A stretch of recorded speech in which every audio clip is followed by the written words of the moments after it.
Hello, I am the Wizard of Tales, and I'm here to guide you today.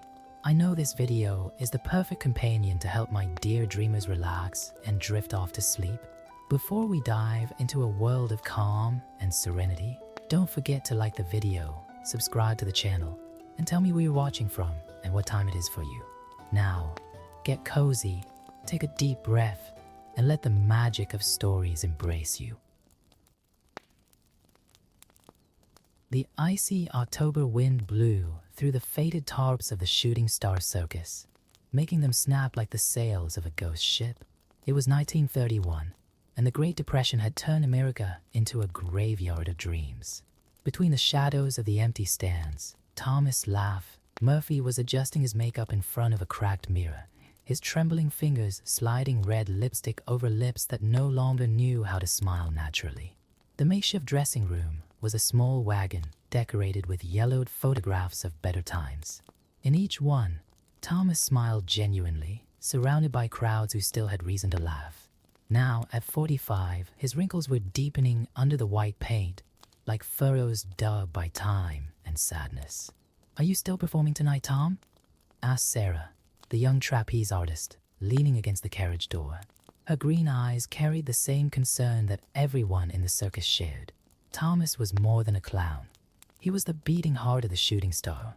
Even if that heart was getting weaker and weaker. "The show can't stop, darling," he replied, forcing a smile that didn't reach his eyes. "People need a few laughs more than ever."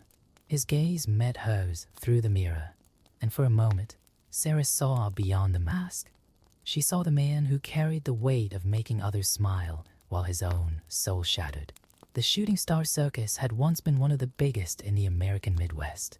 Now, it was just another traveling attraction struggling to survive. The grandstands, once packed, could barely hold a few dozen spectators. People had bigger problems than spending their last dime on entertainment. Frank Miller, the circus owner, a burly man with a poorly trimmed mustache, entered the wagon without knocking. "Murphy, we need to talk about the numbers," he said, his deep voice carrying the weight of financial worries. "We can't go on like this." Thomas continued applying his makeup as if he hadn't heard. He knew that conversation well. It was the same one that had destroyed so many other circuses in recent years.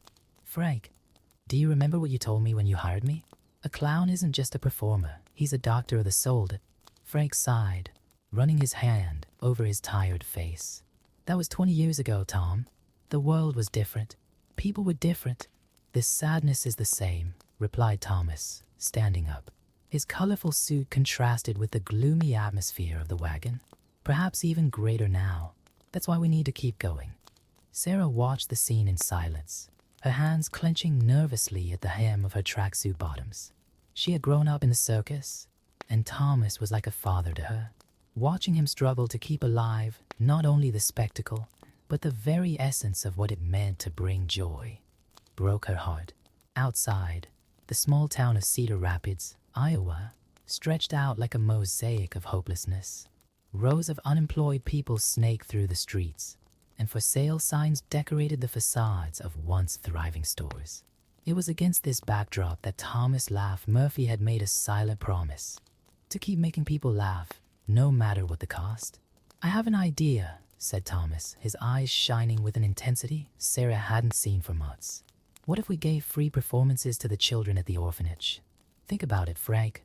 We might not make any money, but we'll make something more valuable. Hearts." Frank shook his head, but there was a trace of a smile on his lips. "You've always been an idealist, Murphy. That's why I haven't sent you away yet." Night was beginning to fall, and the first stars were appearing in the Iowa sky. Thomas approached the mirror one last time, adjusting his red nose. In the reflection, for a brief moment, he swore he saw something different, a younger version of himself, smiling with a joy he had long since lost. "You know," he said, turning to Sarah and Frank, "they say a clown never really dies. We keep making people laugh, even after we're gone." Sarah felt a shiver run down her spine. "Don't talk like that, Tom. You still have a lot of shows ahead of you." Thomas smiled, but there was something different in his gaze, a mixture of determination and melancholy that seemed to transcend the present moment. "Of course, darling. and I promise that as long as there's a single mirror in this world, I'll keep bringing smiles." The circus canvas snapped again in the wind, and the lights began to come on one by one. In a few minutes, albeit to a small audience, Thomas laughed Murphy would be on stage once again. Little did he know that this promise, made in a moment of emotion, would echo through the decades in a way that no one could have predicted. The distant sound of children laughing reached the wagon, and Thomas felt his heart warm. Maybe Frank was right. The world had changed, but as long as there were people who needed a smile, there would be room for a clown who took his mission as seriously as his own life. "It's time," he announced, adjusting his colorful hat. "Let's make these people forget their troubles, if only for a few minutes." As Thomas walked towards the arena, Sarah couldn't help but notice how his shadow seemed to dance on the walls of the wagon, as if it had a life of its own. It was only the beginning of a story that would mix laughter and mystery, joy and melancholy, in a dance that would continue far beyond that night in October 1931. The night wore on as Thomas made his way to the arena, his footsteps echoing through the dimly lit passageway. The familiar smell of sawdust and candies mingled with the cold October air. His thoughts wandered between memories of the golden days of the circus and the harsh reality they now faced. As Thomas approached the curtain that separated the backstage area from the arena, he heard the few voices that made up the audience that night. Among them, he distinguished the crystal-clear sound of children's laughter, the children from the local orphanage who had received free tickets. Their little faces lit up with anticipation were all the fuel he needed. Sarah watched from afar, her heart squeezing as she saw Thomas adjust his posture, like a soldier preparing for battle. This was how he viewed each performance, a sacred mission to bring light to the darkness that had settled in people's hearts during the Great Depression. "Ladies and gentlemen," the host's voice sounded tired, but still trying to maintain the grandeur of yesteryear. "With you, the legend of the Shooting Star Circus, the man who brings smiles to even the darkest nights, Thomas laughed Murphy." The clown walked through the curtain with his characteristic comic stagger, but something was different that night. His movements, although as precise as ever, seemed to carry an extra weight, a shadow that only the most attentive could notice. The performance began like so many others. The usual antics, the jokes he had told hundreds of times, the tricks that made the children squeal with delight. But there was a different intensity to his performance, as if every gesture, every expression, was a declaration of love for his art. Between acts, Thomas noticed a little girl in the front row. Her large, attentive eyes followed him with a mixture of fascination and sadness that he recognized immediately. It was the same look he saw in the mirror every morning. During a pause, he approached her, pulling a colorful scarf seemingly out of nowhere. "What's your name, little one?" he asked, his voice gentle behind the painted smile. "Lucy," she answered shyly, "from St. Vincent's Orphanage." Thomas turned the handkerchief into a paper flower, his nimble fingers dancing in the air. "You know, Lucy, sometimes life can seem a bit sad," he said, handing her the flower, "but there's always magic hidden in the most unlikely places." The girl held the flower as if it were a precious treasure, and her smile lit up the whole arena. At that moment, Thomas felt a pang in his chest, a painful reminder of his own mortality that had become more frequent in recent months. Frank watched from the backstage entrance, his financial worries momentarily forgotten in the face of the magic he was witnessing. He knew Thomas wasn't well. The doctors had been clear about his heart condition, but seeing him there, turning sadness into joy, was a reminder of why the Shooting Star Circus was still going. The show went on, and Thomas seemed to get better by the minute. His jokes were sharper, his movements more graceful, as if he were channeling a lifetime of experience into a single evening. The audience's laughter echoed through the tent, louder and more genuine than it had been in months. Sarah noticed that the shadows cast by Thomas on the tent walls seemed to have a life of their own, dancing in an almost supernatural way. It was as if multiple versions of him were performing simultaneously, each carrying a different facet of his personality. Towards the end of the show, Thomas prepared for his favorite act, the mirror trick. With a theatrical gesture, he revealed a full-length mirror in the center of the arena. The object, an old circus relic, looked mysterious under the colored lights. "You see," he announced to the audience, "sometimes it's not what's in front of the mirror that matters, but what it reflects in our hearts." As he stood in front of the mirror, something strange happened. For a brief moment, his reflection seemed to move independently, as if it were a separate entity.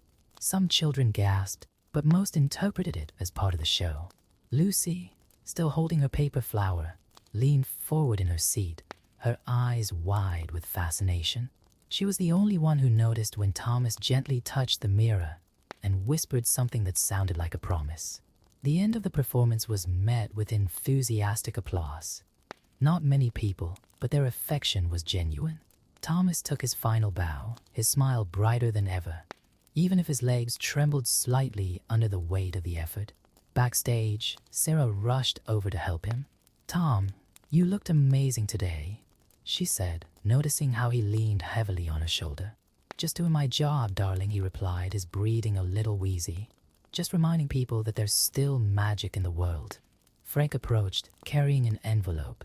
"Murphy, about that idea of free performances. Maybe we could try it. You tried something today?"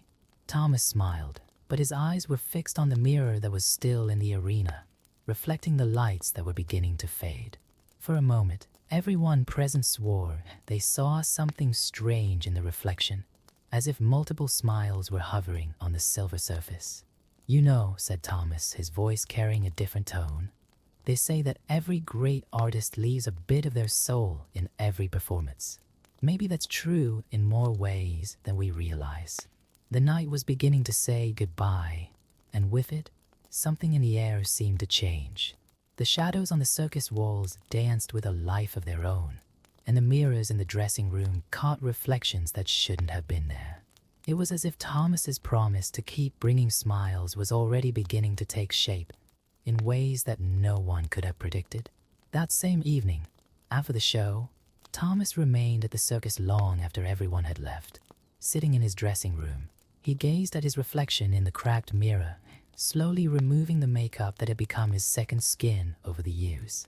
"It's funny," he muttered to himself, "how a painted face can hide so many truths." His fingers trembled more than usual as he wiped away the last trace of white paint. The mirror now revealed not only his tired face, but also shadows that seemed to move on their own in the corners of the reflection. Sarah had insisted on staying with him, worried about his condition after the extraordinary performance, but Thomas had kindly refused her company. "Some conversations," he said with an enigmatic smile, "we need to have only with our own reflection." The autumn wind continued its melancholy dance around the circus, making the tarpaulins moan like ancient beached whales. Thomas picked up a worn photo album that he kept in a drawer, his private collection of memories of the shooting star. Each page told a different story. Each image captured a moment of joy that now seemed to belong to another life. As he leafed through the album, one photograph in particular caught his eye. It was from his first circus performance 20 years ago. Young Thomas was smiling genuinely at the camera, his eyes shining with hope and determination. But there was something strange about the image. In the shadows behind him, there seemed to be another smile, one that he was sure hadn't been there when the picture was taken. "Curious," he whispered, bringing the photograph closer to his face. The smile in the shadows seemed to wink at him, like a distant star in the night sky. A sudden noise made him look up. In the dressing room mirror, his reflection didn't follow the movement. For a moment that seemed to span eternity, Thomas observed his own image smiling back at him, regardless of his expressions. "So that's how it's going to be?" he asked his reflection, his voice calm despite the extraordinary nature of the situation. The Thomas in the mirror only widened his smile, his eyes carrying all the joy that the real Thomas had lost over the years. Outside the carriage, little Lucy, who had hidden after the show, watched in fascination through a crack in the window. She watched as Thomas stood up and touched the mirror with his fingertips, and as his reflection made the same gesture, but with an almost imperceptible delay. "I always knew there was something magical about you, Mr. Murphy," she whispered to herself, clutching the paper flower he had given her against her chest. Thomas felt her presence and turned to the window, but Lucy had already disappeared into the darkness. What remained was a strange feeling that something fundamental had changed that night, as if the real world and the world of reflections had begun to mix in unpredictable ways.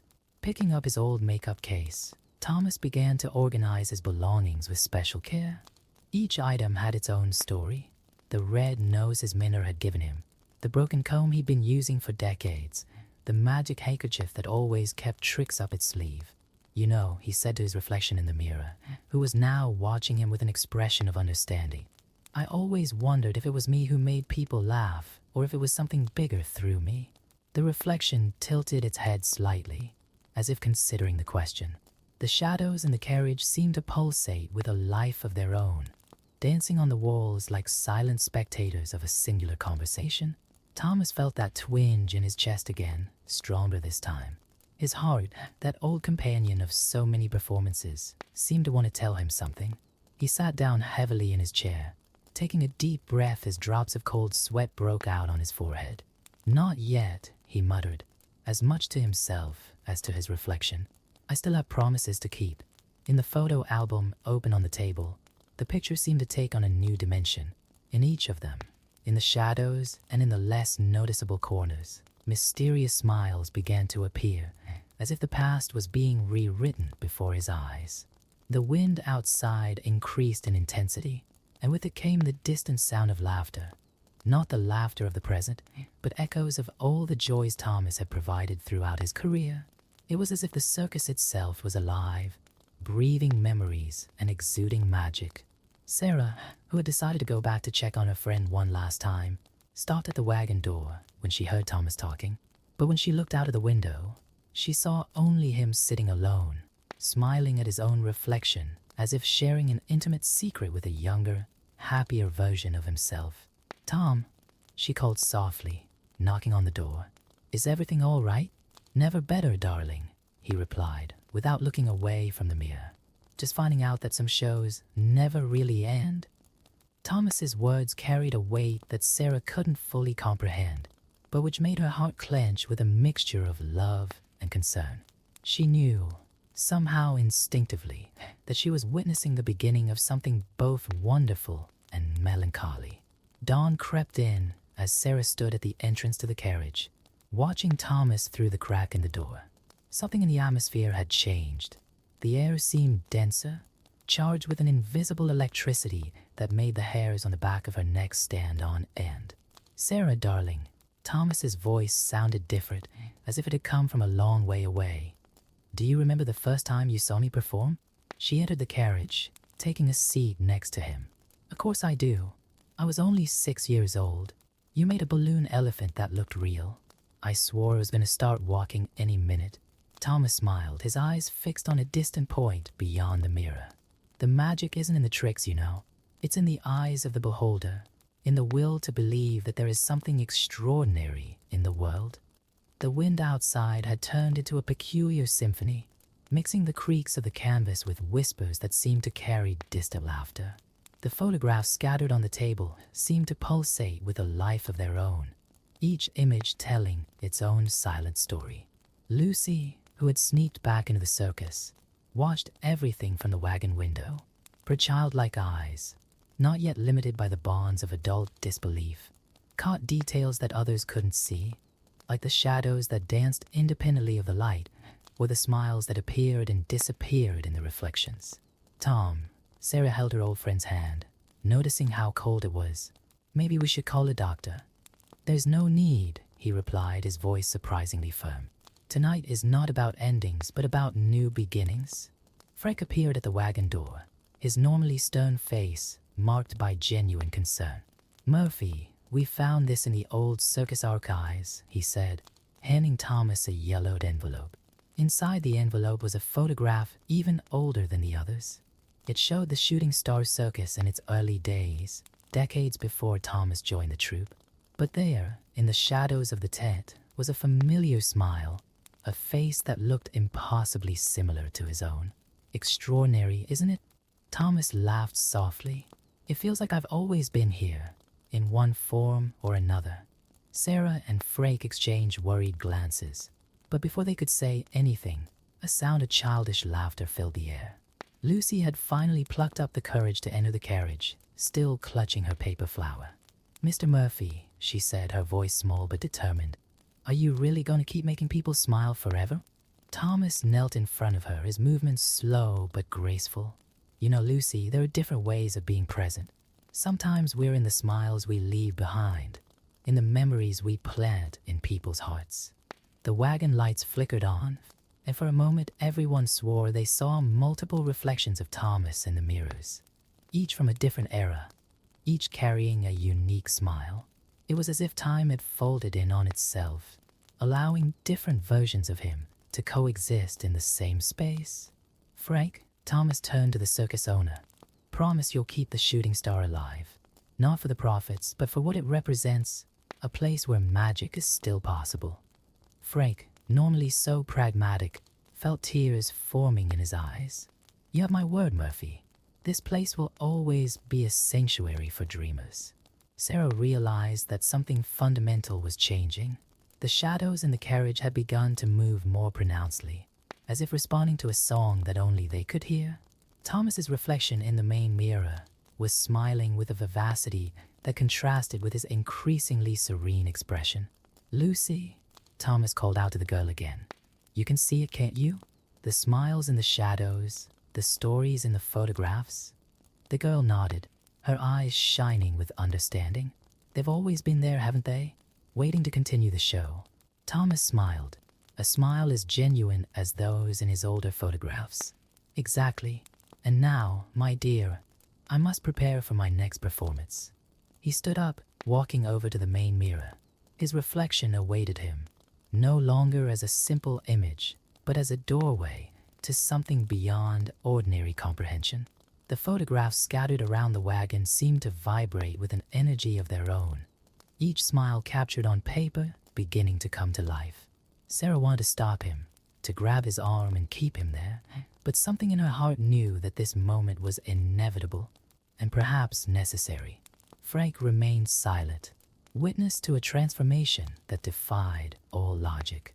"A clown never really dies," said Thomas, his voice mixing with the wind that blew through the circus. "He just finds new stages, new ways to bring joy." When he touched the surface of the mirror, it wasn't his reflection he found, but a portal to all the laughter that was yet to come, all the joy that still needed to be shared. Lucy smiled, being the only one who truly understood what was happening. The magic wasn't ending. It was just beginning a new phase. The wind blew stronger, bringing with it the echo of all the past and future performances of the Shooting Star Circus. And on that extraordinary night, while the world outside continued its struggle against the Great Depression, something wonderful and inexplicable happened in a small circus wagon in Cedar Rapids, Iowa. A clown was fulfilling his last and most important promise. The next morning, the news spread quickly through the small town of Cedar Rapids. Thomas laughed. Murphy had left during the night, but the circumstances of his departure generated more whispers and speculation than sadness. The wagon where he had spent his last hours was exactly as it had been left. Old photographs scattered on the table, his clown costume carefully folded on the chair, and the main mirror reflecting the dawn light in a peculiarly vivid way. Sarah was the first to enter the carriage that morning, her eyes still red from a bad night's sleep. The air inside the small space felt different, charged with an energy she couldn't explain. The photographs on the table had changed subtly. In each one, Thomas's smile seemed more alive, more present. "He's really done it, hasn't he?" Lucy appeared in the doorway, still holding her paper flower, now a little crumpled but still magical. "He's found a way to keep making people smile." Frick arrived soon after, carrying the morning papers. The headlines talked about the economic crisis, about banks closing and families losing everything, but on the inside pages, a small note caught the eye.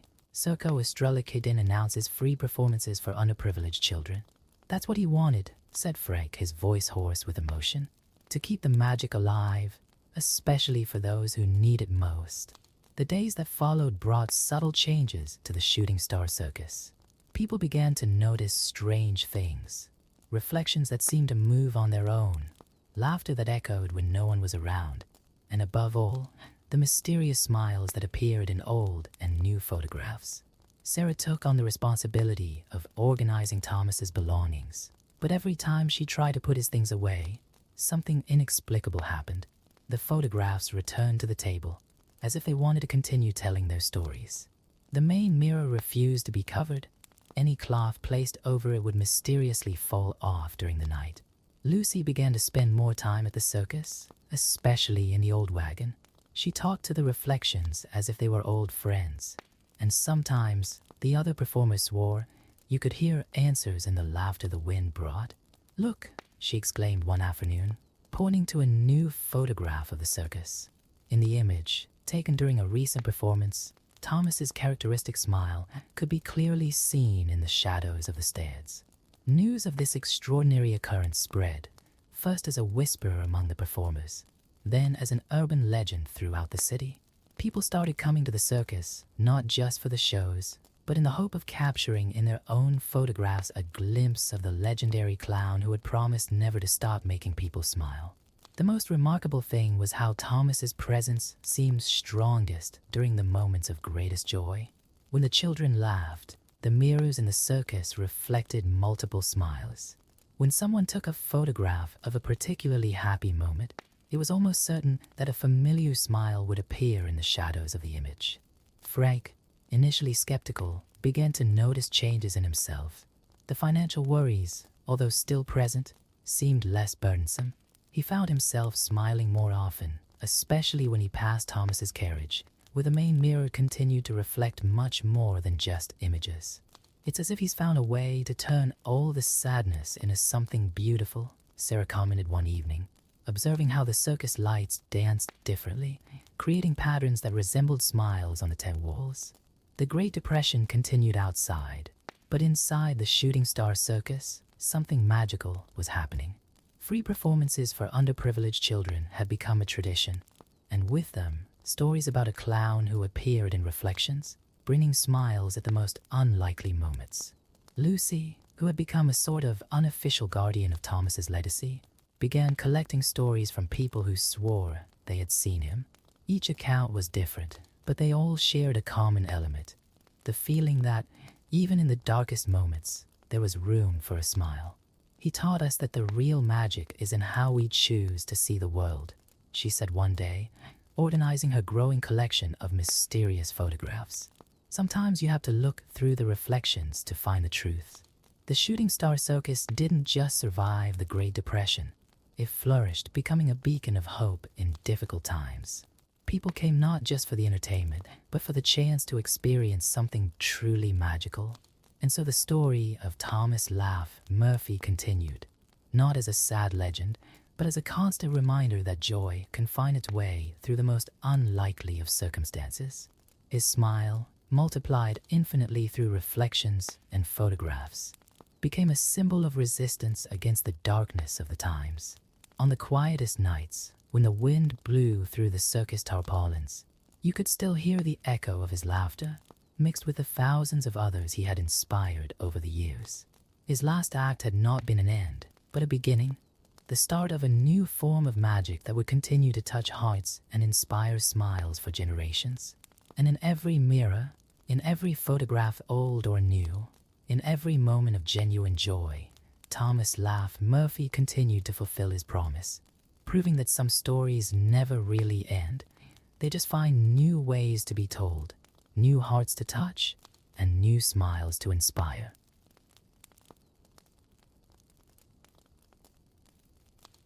In a faraway kingdom, where the mountains touched the clouds and the valleys were covered in golden flowers, lived Princess Helena, a young girl with honey-colored hair and eyes as green as emeralds. Her life in the castle was peaceful and happy until the day her father, King Theodore, announced that she should marry Prince Richard, heir to the Northern Kingdom, to strengthen the alliance between the two kingdoms. Helena didn't know Prince Richard personally, but she had exchanged letters with him for months, and his kind and intelligent words had gradually won her heart. The prospect of finally meeting him filled her with anticipation and nervousness. For the long journey to the Northern Kingdom, her father had provided a special companion, his beloved horse Falada, a magical animal that had been a gift from his late mother. Falada was no ordinary horse. His white coat shone like pearls in the sun, and his deep blue eyes held ancient wisdom. Most extraordinary was her ability to speak, a gift she kept secret from almost everyone except Helena. From an early age, the princess and Falada shared conversations and secrets, becoming inseparable confidants. Marta, her personal maid, was assigned to accompany her on the journey.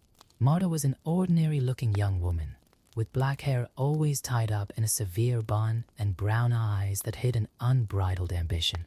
For years, she served Helena, silently observing the privileges and luxuries of royal life, nurturing an envy that grew day by day. On the morning of her departure, Helen's queen mother, who had died some years before, made herself present with 3 special objects: a handkerchief embroidered with 3 drops of her blood, the horse Falada, and a golden amulet that was to protect her daughter during the journey. "Guard these gifts with your life," the queen had said on her deathbed, "for they carry ancient and powerful magic." The entourage set off at dawn, with Helen riding Falada and Marta on a common horse.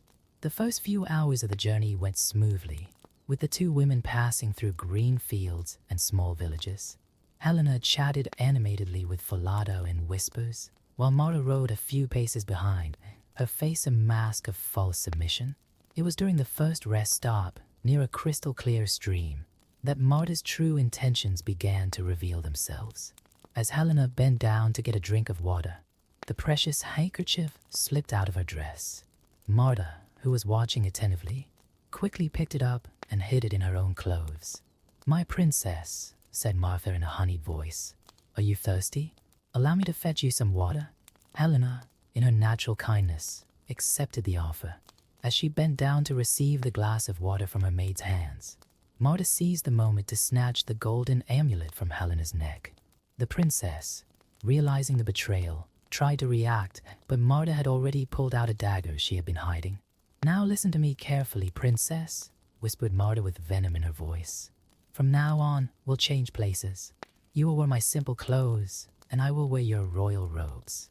If you dare tell anyone the truth, this dagger will find your heart before you can finish your sentence."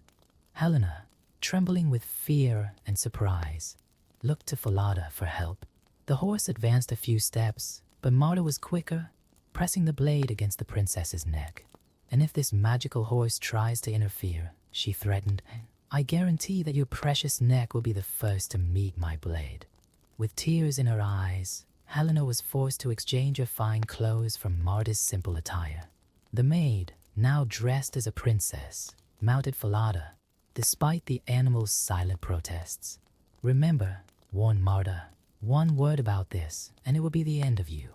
In the Northern Kingdom, you'll be just a servant, and I'll be the princess everyone expects." The journey continued with the roles reversed. Helena, mounted on the common horse, wept silently as she watched her former maid riding her beloved Falada. The magical horse cast worried glances at its true owner, but was helpless in the face of Marta's threats.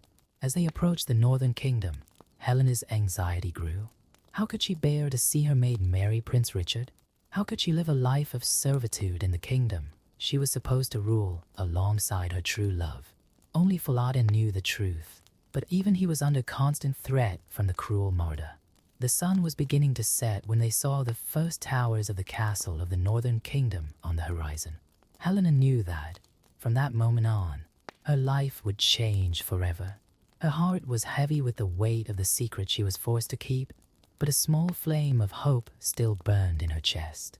Perhaps, somehow, the truth would find a way to come out. As they rode through the last fields before the castle, Helena whispered an ancient prayer her mother had taught her, asking for strength to face the difficult days ahead. The wind carried her words across the golden fields, and for a brief moment, it seemed that even nature shared her sadness. The sun had already set when the entourage finally crossed the gates of the Northern Kingdom. The torches lit along the castle walls cast dancing shadows on the ancient stones, creating a spectacle that in other circumstances would have delighted Helen. Now, however, every step towards the castle only increased her despair. In the main courtyard, a small crowd was anxiously awaiting the arrival of the future princess. Prince Richard himself was there, tall and elegant in his royal blue robes, his eyes anxiously scanning the entourage in search of the one with whom he had exchanged so many affectionate letters. Helena felt her heart squeeze when she saw him for the first time, recognizing in him the same kindness that came through in his letters. Marta, displaying a studiedly graceful posture on Falada, dismounted with the help of 2 page boys.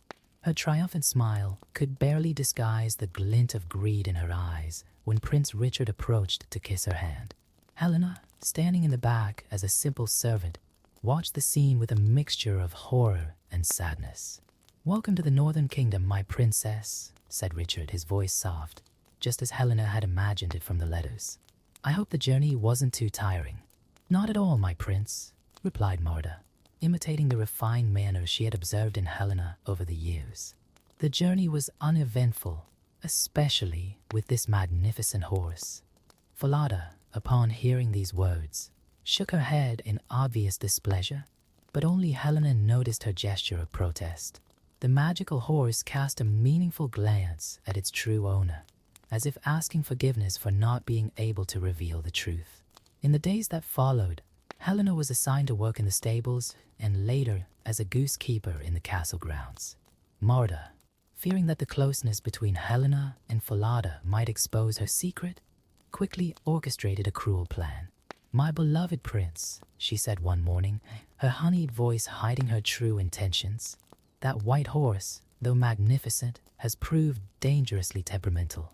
I fear for my safety and suggest that he be sacrificed." Ricardo, although surprised by the request, didn't want to upset his fiancée. He ordered Falada to be taken to the slaughterhouse, much to the dismay of Helena, who watched helplessly as her most faithful friend was led away to his death. The night before the execution, Helena managed to sneak out to the stables. She found Falada in his stall, his blue eyes shining sadly in the darkness. "My dear friend," she whispered through her tears, "forgive me for not being able to save you."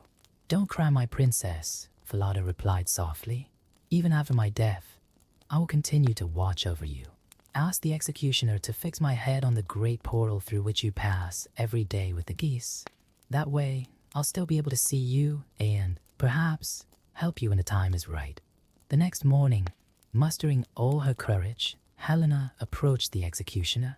She offered him a small gold coin that she had kept with her, begging him to grant her request to fix Falada's head on the portal. The man, moved by her tears and attracted by the coin, agreed. From that day on, every morning when Helena passed the gate leading the geese to the fields, she exchanged words with Falada's head. "Ah, Falada, you're hanging there," and the head would reply, "Ah, young princess, you pass this way." If your mother knew of your misfortune, her heart would break without mercy. A young shepherd named Conrad, who often took his flock to graze in the same fields as Helen, began to notice these strange conversations. He also noticed something else. Helena's long honey-colored hair shone like gold in the morning sun, and when she combed it, little winds would appear out of nowhere, carrying leaves and flowers through the air. There was something magical and noble about this simple goosekeeper, something that didn't match her apparent position. Conrad began to observe her more closely, intrigued by the mystery surrounding her.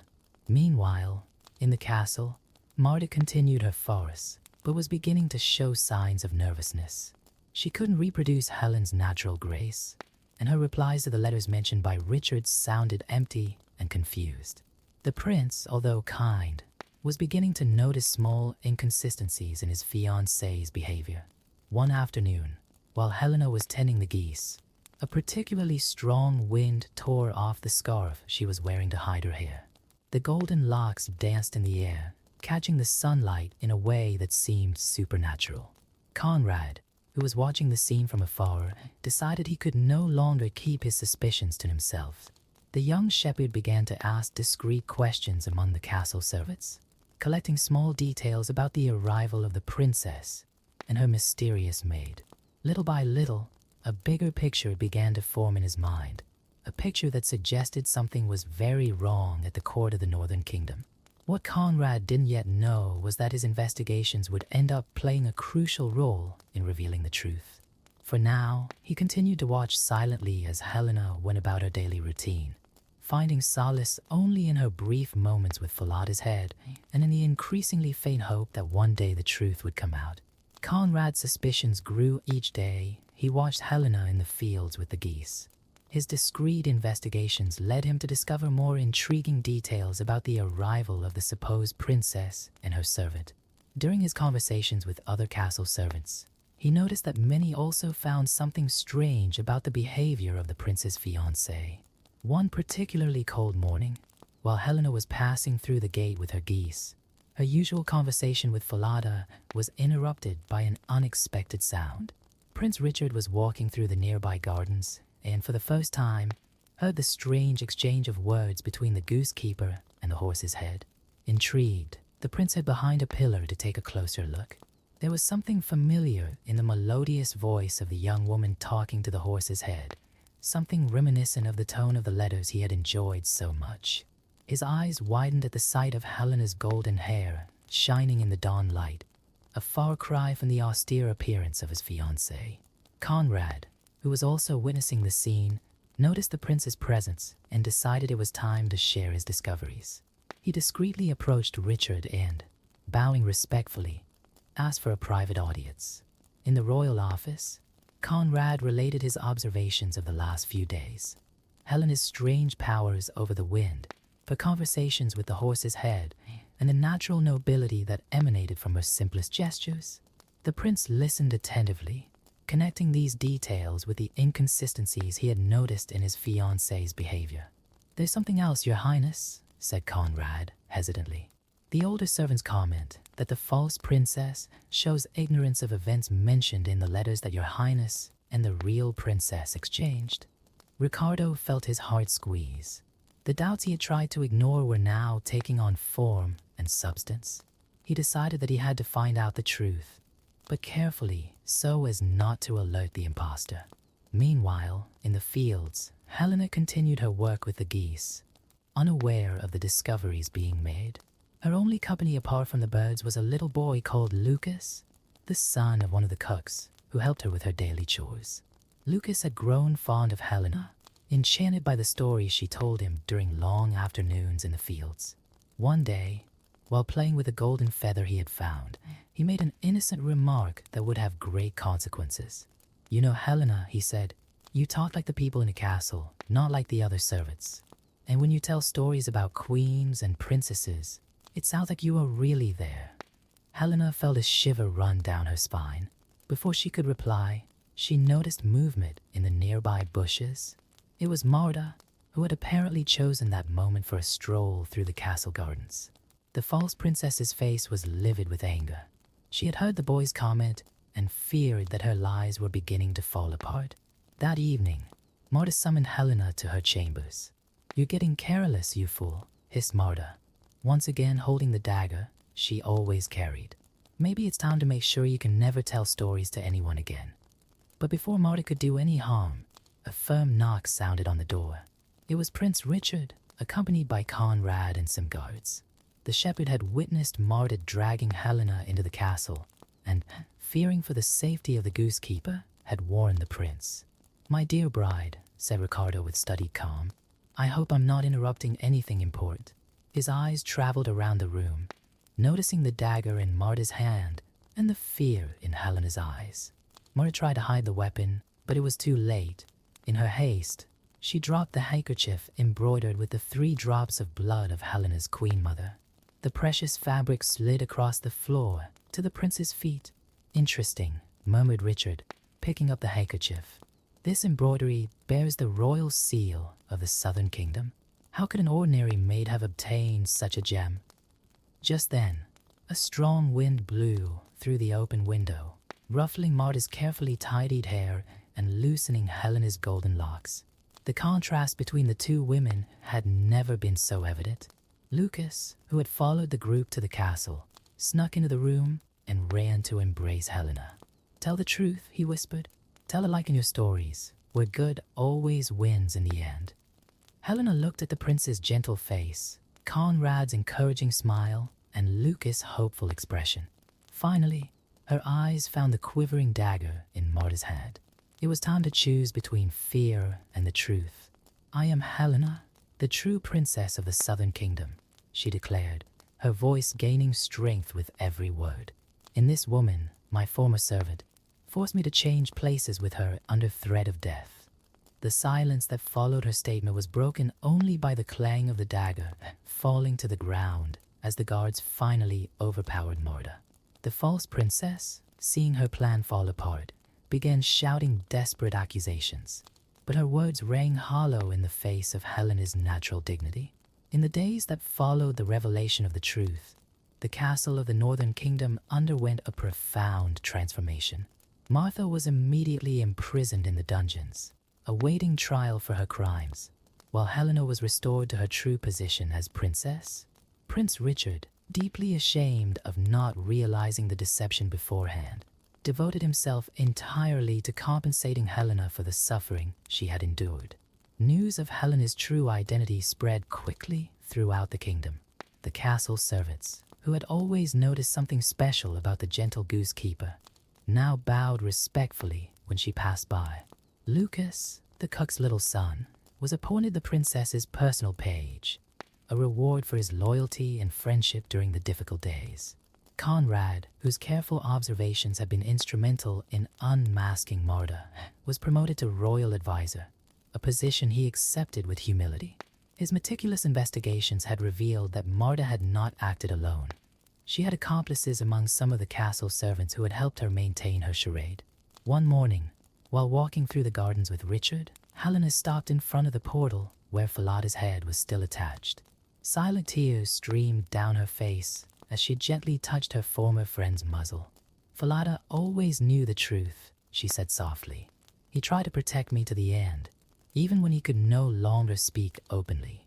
Ricardo, moved by the pain in his voice, made a solemn promise. "I will have a memorial built in Falada's honor in the castle gardens.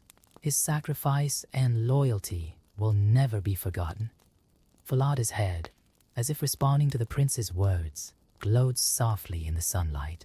Helena could have sworn she saw one last smile in her friend's eyes before the magical glow that kept him conscious finally faded. This mission accomplished, King Theodore, Helena's father, was immediately informed of the events. His fury at the treatment of his daughter was only appeased by the news that she was now safe and that justice would be done. He left immediately for the Northern Kingdom, bringing with him documents and witnesses who could confirm Helen's true identity. During Marta's trial, which took place in the great hall of the castle, several truths came to light. The former maid, confronted with evidence of her betrayal, finally confessed how she had planned her usurpation for years, studying Helena's ways and gathering information that could make her farce convincing. "I always wanted to be more than just a servant," Marta declared, her bitter voice echoing through the hall. Why should she have everything just because she was born a princess? Helena, sitting next to Ricardo during the trial, felt a mixture of pity and disappointment for her former servant.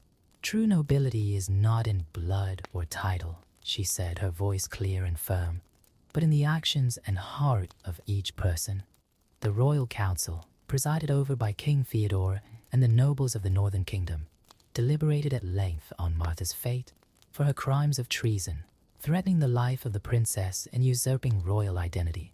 She was condemned to perpetual exile, to live out the rest of her days in a distant land beyond the seas. While Marta was being taken away to serve her sentence, Helena dedicated herself to making up for lost time with Richard. The letters they had exchanged took on new life in their conversations, and the love that had been born through written words blossomed even stronger in their daily coexistence. The prince discovered that the real Helena exceeded all his expectations. Her strength in the face of adversity, her compassion even for those who had wronged her, and her natural wisdom charmed him more and more. The afternoons she had spent tending the geese had not diminished her regal grace. On the contrary, they had only increased her understanding of the lives of the ordinary people of the kingdom. Lucas remained a constant presence in Helena's life, now no longer as a little companion in the fields, but as a dedicated apprentice in the arts of the court. The princess made a point of continuing to tell him stories, but now her tales had a different flavor. They were stories of perseverance, of justice, and of how the truth, however long it takes, always finds its way. One day, while supervising the construction of Falada's memorial in the gardens, Helena found something extraordinary, a small sprout growing exactly where the magical horse's last tears had fallen. As the days went by, the sprout grew into a tree with silver flowers whose petals, the gardeners said, shone under the moonlight like Falada's hair. This discovery seemed like a sign from heaven, a blessing for the future that lay ahead. Helena and Ricardo's wedding was scheduled for the next full moon, when the magic tree's flowers would be in full bloom. Preparations began immediately, with envoys going out to all the allied kingdoms with ornate invitations. The story of the princess who became a goose keeper and regained her throne thanks to the loyalty of a magical horse, the friendship of a child, and the shrewdness of a shepherd began to spread throughout the lands. Bards composed songs about his journey, and mothers told his story to their children before bed, a reminder that truth and goodness always prevail. On the eve of the royal wedding, the northern kingdom was ablaze with celebration.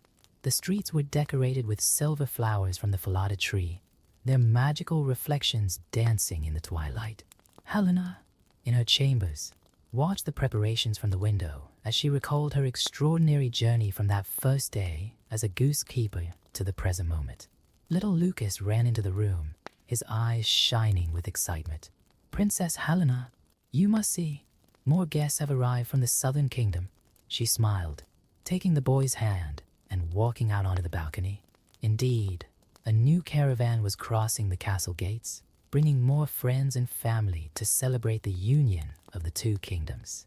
Among the new arrivals, Helena recognized her old tutor, Lady Beatrice, who had taught her etiquette and history since childhood. The sight of the old woman brought tears to her eyes, tears of joy, so different from those she had shed during her trying days.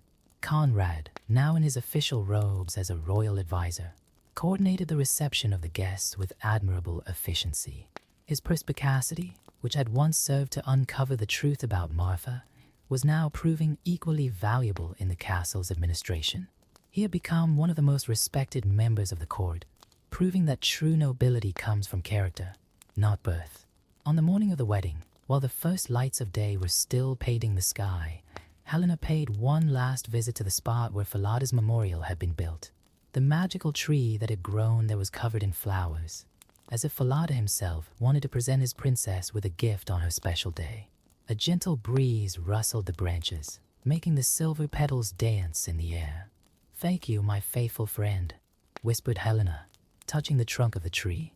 For a moment, she thought she heard Falada's distant neighing in the wind, a final blessing from her magical protector. The great hall of the castle was transformed for the ceremony. Gold and blue tapestries, representing the colors of the two kingdoms, covered the walls. Enchanted crystals floated in the air, filling the room with a soft, ethereal light. The guests began to arrive, nobles from all the neighboring kingdoms, each bringing gifts and good wishes for the bride and groom. Lucas, proud in his new royal page boy uniform, led the guests to their seats with a dignity that made Helena smile. The boy had grown up a lot since his days in the fields with the geese, but he retained the same purity of heart that had made him see through appearances and recognize the real princess beneath the imposed disguises. When the time came for the ceremony, Helena walked down the center aisle of the hall, wearing a dress that combined the simplicity she had learned to value with the elegance of her royal position. Tiny silver flowers from the Falada arbor were entwined in her golden hair, shining like stars. Ricardo, waiting at the altar, felt his heart race at the sight of her. In the months since the truth had been revealed, his love for Helena had only grown stronger. He admired not only her beauty, but her strength, her compassion, and her wisdom, qualities that no impostor could ever emulate. King Theodore, with tears in his eyes, led his daughter to the altar. Along the way, Helena saw familiar faces. The castle servants who had been kind to her in her days as a goosekeeper, the nobles who had helped her regain her rightful place, and even some of the geese. which Lucas had insisted on bringing to the ceremony, properly behaved in a small decorated pen in the garden. During the exchange of vows, an extraordinary phenomenon occurred. The flowers on the falada tree, which had been used for decoration, began to emit a soft silver glow. It was as if the ancient magic that had protected Helena during her journey was manifesting its approval of the union. The banquet that followed the ceremony was a celebration of the union not just of two hearts, but of two kingdoms. Historians present commented that they had never seen an alliance strengthened in such a unique way. Through hardship, truth, and true love.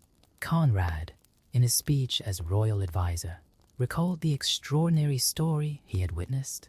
Today we celebrate not just a wedding, he said, but the triumph of truth over deceit, of goodness over unbridled ambition, and of love over fear. As the night wore on, Helena and Ricardo danced under the stars in the castle garden, near the falada tree. The soft music mingled with the whisper of the silver leaves, creating a magical melody that seemed to tell their story for generations to come.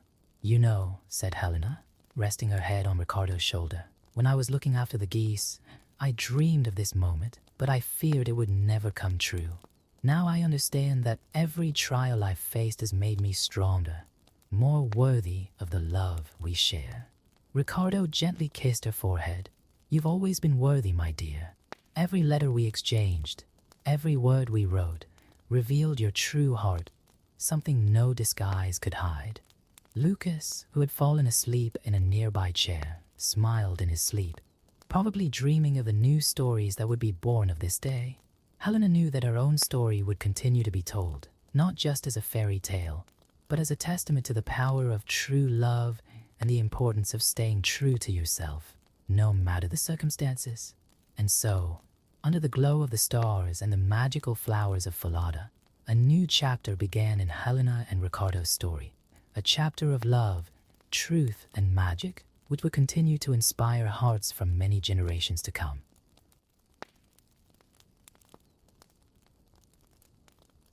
The icy wind blew across the plains of Pine Ridge, carrying with it the ancestral lament that echoed in the memories of the Lakota people. Sarah Swift Eagle, a 17-year-old girl, watched the orange horizon of dusk as her grandfather, Joseph Sacred Cloud, prepared the sacred pipe for the evening ceremony. The sweet aroma of traditional tobacco mingled with the sage that burned slowly beside them. "Grandpa, tell me again about White Buffalo Calf Woman," Sarah asked, her dark eyes reflecting the same curiosity she had as a child. Joseph smiled, the wrinkles on his face telling stories of many winters lived as he adjusted his traditional blanket over his shoulders. "A long time ago, when our people were going through great hardship, 2 young warriors went out hunting," he began, his deep voice carrying the weight of the story. "On their journey, they met a beautiful woman dressed in white, who was carrying a sacred package. One of the warriors had impure thoughts about her and was turned to dust. The other, respectful, was spared and instructed to return to the village to prepare his people for her arrival." Sarah knew the story by heart, but each time she heard it, new details seemed to emerge, like water flowing from an ancient spring. The reserve was facing difficult times. Drought was punishing the land, traditions were being lost among the young people, and poverty was growing like weeds in fertile soil. "The signs are everywhere," Joseph continued, pointing to a group of clouds forming in the sky. "The prophecies speak of his return in times of great need, when the people need to find their way back to harmony." At school, Sarah faced the daily challenge of balancing 2 worlds, that of Lakota traditions and that of modern society.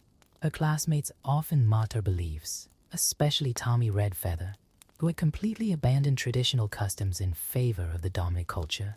The community was divided. Some, like his Aunt Martha Crescent Moon, insisted that salvation would come through modernization and the abandonment of old superstitions.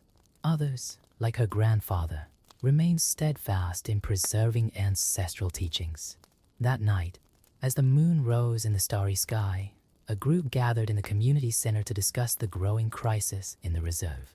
The drought had destroyed most of the crops, and government resources were scarce.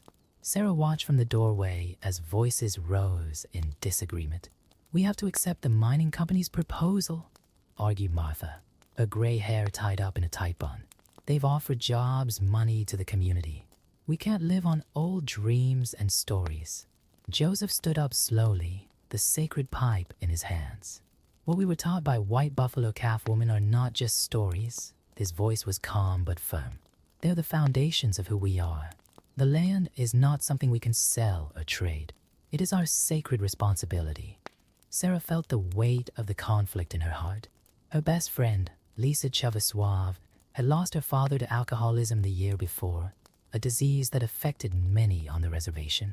The old stories spoke of healing and harmony, but how could they help with such modern and complex problems? During the meeting, an elder called David Swifthorse shared a vision he had had. "I saw a white buffalo in the hills," he said, his voice shaking with emotion. And it wasn't alone. It was followed by other buffalo, bringing life back to the dry grasslands. Some laughed quietly, others listened reverently. Sarah, however, felt something different, a deep connection with the elder's words. She remembered the strange dream she had been having over the last few weeks. Visions of buffalo running under a stormy sky and a mysterious woman who seemed to be calling her. After the meeting, while helping her grandfather put away the sacred objects, Sarah shared her dreams with him. Joseph listened attentively, his eyes shining with ancient knowledge. "Dreams are messages, little one," he said, placing a hand on her shoulder. "White buffalo calf woman didn't just teach us rituals and prayers. She showed us that everything is connected, the past, the present, and the future. The problems we face today are no different from those our ancestors faced. The solution has always been to maintain balance." That night, lying in her bed, Sarah reflected on everything that had happened. Through the window, she could see the stars shining brightly in the dark sky. A gentle wind entered the room, bringing with it the scent of sage and prairie grass. In her mind, her grandfather's words mingled with the old stories and modern problems of the reservation. Before falling asleep, Sarah had a strong feeling that something important was about to happen. The prophecy spoke of white buffalo calf woman returning in times of need, and these were certainly difficult times. But how would she recognize the signs? And more importantly, how could she help her people find their way back to the harmony they so desperately needed? Sleep slowly enveloped her, and in her dreams she once again saw a buffalo running free across the plains. This time, however, they weren't just distant visions. They seemed more real, closer, as if they were crossing the border between the world of dreams and reality. And in front of them, glistening like the first snow of winter, ran a white buffalo. The next morning brought with it a dense fog that covered Pine Ridge like a protective cloak. Sarah woke up still feeling the vivid effects of her dream about the buffalo. As she got ready for school, she noticed something different in the air, a peculiar silence that seemed charged with expectation. At breakfast, his mother, Helen Gentle Wind, was preparing traditional corn fritters, the comforting aroma filling the small kitchen. "You seem distant today," Helen observed, noticing her daughter's pensive gaze. Sarah hesitated before sharing her dreams, knowing that her mother, although respectful of traditions, was more pragmatic than her grandfather. "I've had strange dreams, Mom, about buffalo and something else I can't quite explain." Helen stopped what she was doing, her hands suspended over the dough. For a moment, Sarah saw something flash through her mother's eyes. Recognition, perhaps concern. "Your grandmother had dreams like that," Helen said softly, returning to her work. Before she left, she talked a lot about signs and visions. "Your grandfather believed her, but I was too young to understand." At school, Sarah met Lisa Soft Rain in the corridor. Her friend seemed more excited than usual, her eyes shining with restrained excitement. "You won't believe it," whispered Lisa, pulling Sarah into a corner. "My Uncle Robert saw something strange in the hills last night. He says there were lights dancing over the prairies, just like the old stories said." Before they could continue the conversation, Tommy Red Feather walked past them, purposely bumping into Sarah. Still believing in fairy tales, Swift Eagle, he teased, a mocking smile on his face. But Sarah noticed something different in his eyes, a shade of unease that didn't match his usual arrogance. During history class, while the teacher was discussing the colonization of the American West, Sarah couldn't concentrate. Her thoughts wandered to the stories her grandfather told about White Buffalo Calf Woman, about how she had appeared in a time of great need. The reservation was certainly going through hard times right now. At lunch break, a group of students gathered in the courtyard, commenting on strange events that had been happening. Jenny Ivas Kalmas, a senior, said that her father, one of the tribal counselors, had found mysterious footprints near the dry creek. Footprints too large to be those of any known animal in the area. Sarah was observing the discussion when she noticed Tommy sitting alone under a tree. Something in his solitary posture made her approach him, putting aside her resentment of the previous provocations. "Is everything all right?" she asked, taking a seat next to him. Tommy remained silent for a moment, playing with a beaded bracelet that Sarah had never noticed before. "My grandmother passed away last week," he finally said, his voice low and vulnerable. "Before she left, she gave me this." He held out the bracelet. It was beautifully handcrafted with traditional Lakota patterns. "She said that times of change were coming and that I would need to remember who I am." Tommy's confession took Sarah by surprise. Beneath his facade of modernity and disdain for old ways, there was a connection to his roots that he tried to deny. "You know," Sarah said gently, "my grandfather always says that our traditions are not chains that bind us to the past, but roots that give us the strength to grow." After school, Sarah decided to visit the reserve's cultural center where her Aunt Martha worked. She found her organizing documents about the mining company's proposal, her face tense with worry. "Sarah dear," Martha smiled tiredly, "have you come help me with the paperwork?" "Actually, Annie, I came to ask about Grandma. Mom mentioned something about her having special dreams."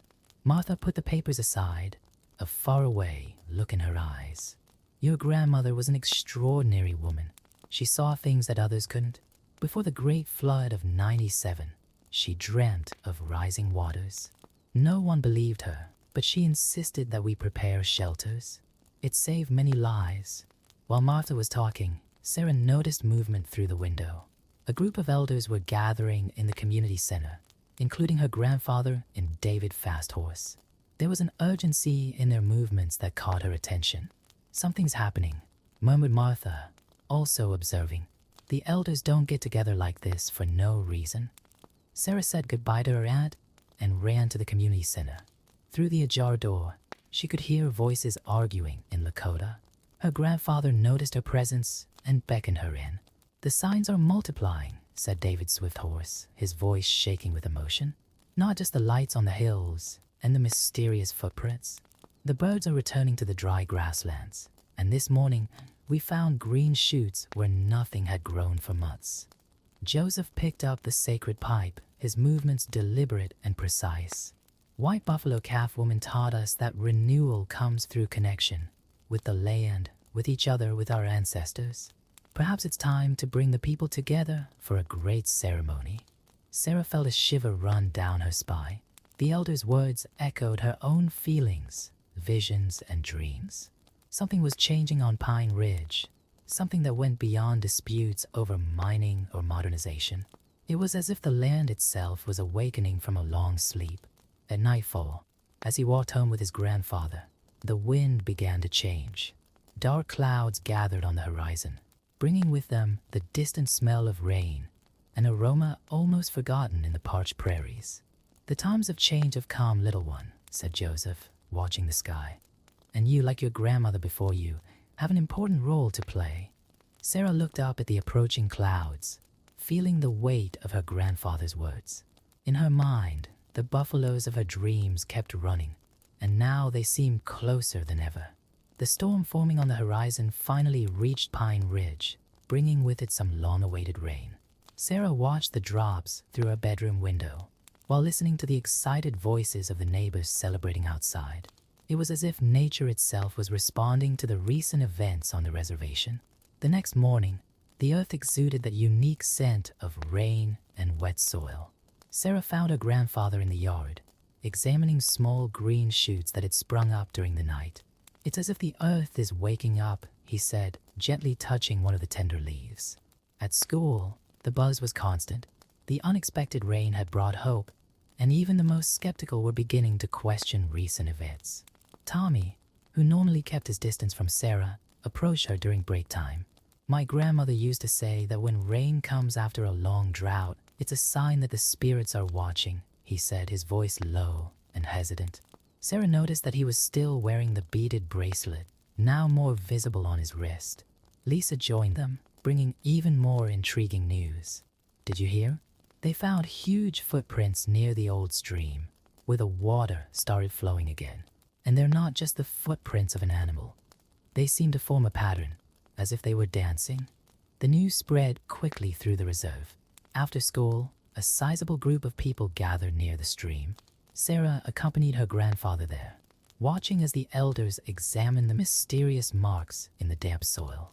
These are the same ones that appear in the old stories, murmured David Swifthorse, kneeling down to touch the prints.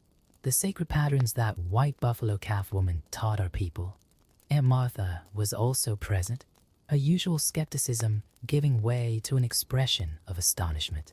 This can't be the work of vandals or bromists, she admitted, studying the intricate markings. No one knows these patterns in such detail, except those who have kept the ancient teachings, Joseph added, exchanging a meaningful glance with the other elders.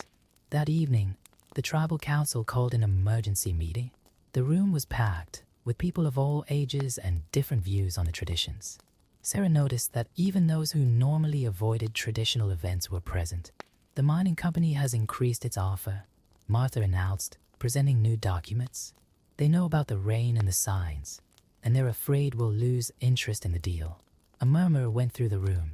Joseph stood up slowly, carrying the sacred pipe. Our ancestors taught us that land is not something we can sell. What we are witnessing are the signs that were prophesied. White buffalo calf woman is reminding us of our true wealth. To everyone's surprise, Tommy stood up. His voice trembled slightly, but his words were firm. My grandmother told me, before she left, that we would see signs of renewal. She said we would need to choose between following the path of money or the path of ancient wisdom. Sarah felt her heart racing. Her dreams of the buffalo were becoming more vivid every night, and now she was beginning to understand their meaning. They were not just symbols of the past, but messages for the present and future. The discussion went on into the night, with different voices and opinions being expressed. Some still defended the mining company's proposal, arguing that the money could bring practical improvements to the community. Others, inspired by recent events, spoke of returning to traditional farming and conservation practices. While the adults debated, Sarah noticed a group of young people gathered outside. Lisa, Tommy, and other teenagers were talking quietly, sharing their own experiences of recent dreams and visions. It's like something is calling us back, said Jenny Comwaters. Yesterday, I dreamed about my great-grandmother, who I've never met. She was dancing with buffalo under a starry sky. The group decided to form a youth circle to study ancient traditions. Tommy, to everyone's amazement, offered his house for the meetings. My grandmother left a lot of books and articles about her culture. I think it's time to really get to know them. Sarah shared her dreams with the group, describing the buffalo and the sense of urgency she felt. Everyone had their own story to tell, their own connections to the past that were beginning to awaken. Meanwhile, at the adults' meeting, an important decision was being made. The tribal council voted unanimously to postpone any decision on the mining company's proposal until the signs had been properly interpreted and understood. Our young people are showing the way, declared David Swifthorse, observing the group gathered outside. They are the bridge between the old and the new. Joseph smiled as he saw his granddaughter at the center of the circle of young people, her voice clear and confident as she shared the stories he had taught her. White buffalo calf woman showed us that renewal comes through generations, he said. The cycle continues. The night progressed, and with it, more rain clouds approached. The air was charged not only with humidity, but with possibilities. Something was changing in Pine Ridge, something that went beyond earthly disputes and everyday worries. Sarah felt a gentle breeze touch her face, carrying with it the scent of sage and wet grass. In her mind, the buffalo continued their eternal dance across the prairies. But now she was no longer alone in her vision. Others were also beginning to see, to dream, to remember. The ancient prophecy spoke of a time of renewal, when White Buffalo Calf Woman would return to lead her people back to harmony. As she watched the raindrops begin to fall again, Sarah realized that perhaps this time would not be a one-off moment, but a gradual awakening, a return to the wisdom that had always been there, waiting to be rediscovered. The rain continued for several days, transforming the arid landscape of Pine Ridge. The streams began to flow again, and the prairies began to show shades of green that had not been seen for a long time. The group of young people led by Sarah continued to meet regularly at Tommy's house, where the old stories took on new life through their voices. At one of these meetings, while they were studying the meanings of the sacred symbols, Lisa arrived breathless with some surprising news. "You have to see this," she exclaimed, her eyes wide with excitement. "There's a group of wild buffalo in the northern hills." The news spread like wildfire through the reserve. Buffalo hadn't been seen in the area for decades.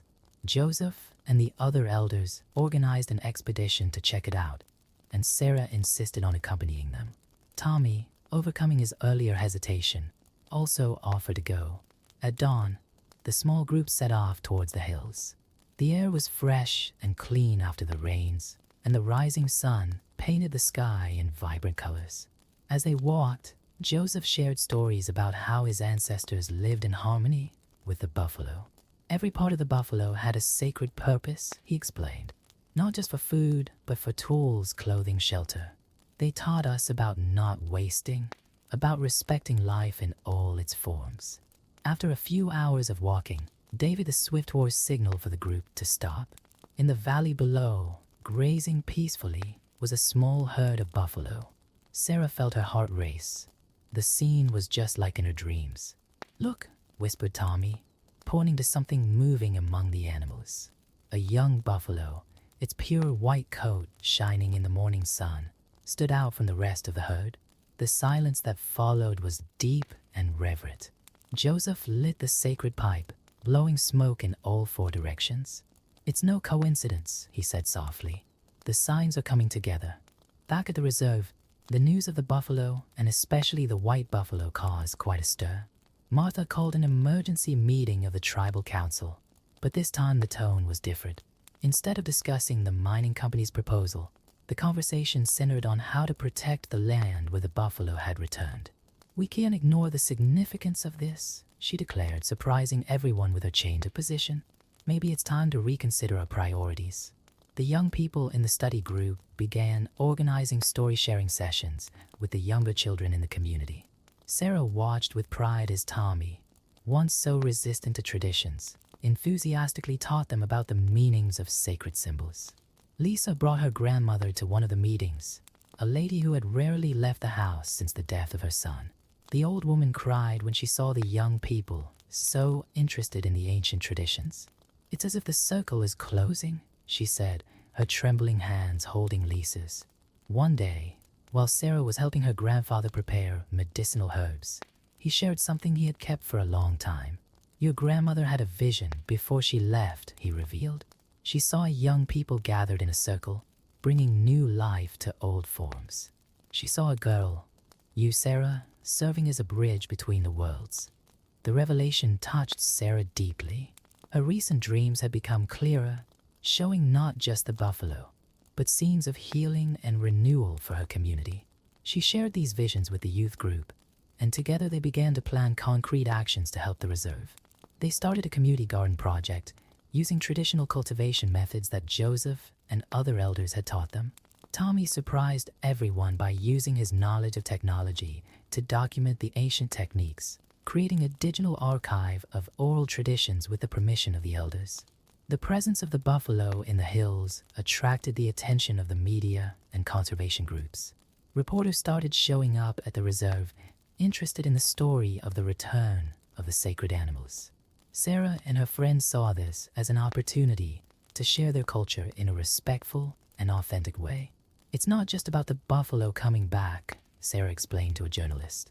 "It's about remembering who we are and finding a way to live in harmony with the land again. The mining company tried one last time to influence the community's decision by offering an even larger sum. But something had fundamentally changed in Pine Ridge. The tribal council, with the unanimous support of the community, definitively rejected the proposal. "Our wealth is not in what we can extract from the land," Martha declared during the vote, "but in how we can live in balance with it, as we were taught." One evening, as the group of young people gathered around a campfire, sharing stories and dreams, Sarah realized that something bigger was happening. It wasn't just about preserving the past, but about creating a future that honored both ancient traditions and the needs of the present. "White Buffalo Calf Woman taught us that renewal comes through connection," she told the group. "Maybe that's what we're experiencing now. Not just the return of something old, but the birth of something new." The white buffalo continued to be seen in the hills as a constant reminder of the sacred presence that guided their people. And with each passing day, more signs of renewal appeared on Pine Ridge, not only in the land that was once again flourishing, but in the hearts and minds of its people who were rediscovering their ancestral strength and wisdom. The transformation of Pine Ridge continued in a subtle but profound way. The community gardens flourished under the dedicated care of young people and elders working side by side. Sarah noticed how the project had become more than just growing food. It was a living symbol of the renewal her community was experiencing. Tommy, who once mocked traditions, now led workshops on green technology, combining ancestral knowledge with modern, sustainable solutions. His project to digitally document oral histories had grown, attracting interest from other reserves and even universities. "It's amazing how much everything has changed," Lisa commented as she helped Sarah harvest medicinal herbs. "Remember when we thought we had to choose between being modern or traditional? Now I see that we can be both." The herd of buffalo in the hills had become permanently established, and the white buffalo continued to be seen regularly as a silent guardian of the land. Researchers who came to study the phenomenon were intrigued not only by the unlikely return of the animals, but also by the ecological revitalization that accompanied them. Joseph began organizing regular walks with the young people to a safe observation point where they could see the buffalo and learn about their cultural and ecological importance. "Each buffalo is like a prayer in motion," he explained. "Their feet work the earth, their mouths spread seeds, their dung nourishes the soil. They teach us about the sacred cycle of life." News of Pine Ridge's transformation began to spread. Other indigenous communities sent representatives to learn about how the reservation had managed to balance tradition and progress. Sarah and her friends often found themselves sharing their experiences with curious visitors. Martha, who had previously fiercely defended modernization at any cost, became one of the most vocal advocates of the community's new path. She worked tirelessly to establish partnerships with environmental conservation and sustainable development organizations. "I realized I was looking for solutions in the wrong places," she confessed during a council meeting. "The real strength has always been here, in our own wisdom." One day, while Sarah was walking alone through the now green prairies, she found familiar footprints, the same mysterious marks that had appeared months before. Following them, she came to a small clearing where a white buffalo grazed serenely. For a moment, their eyes met, and Sarah felt a deep connection with something greater than herself. That evening, during a special ceremony, David Swifthorse shared a new vision. "I saw our young people leading the way for other communities," he said, his voice charged with emotion. "What's happening here is just the beginning." The youth study group had grown into a larger movement. They began organizing cultural festivals that attracted people from all over, celebrating not only Lakota traditions, but also finding ways to apply them to contemporary challenges. "It's like White Buffalo Calf Woman is showing us a new way," Sarah reflected during one of these celebrations.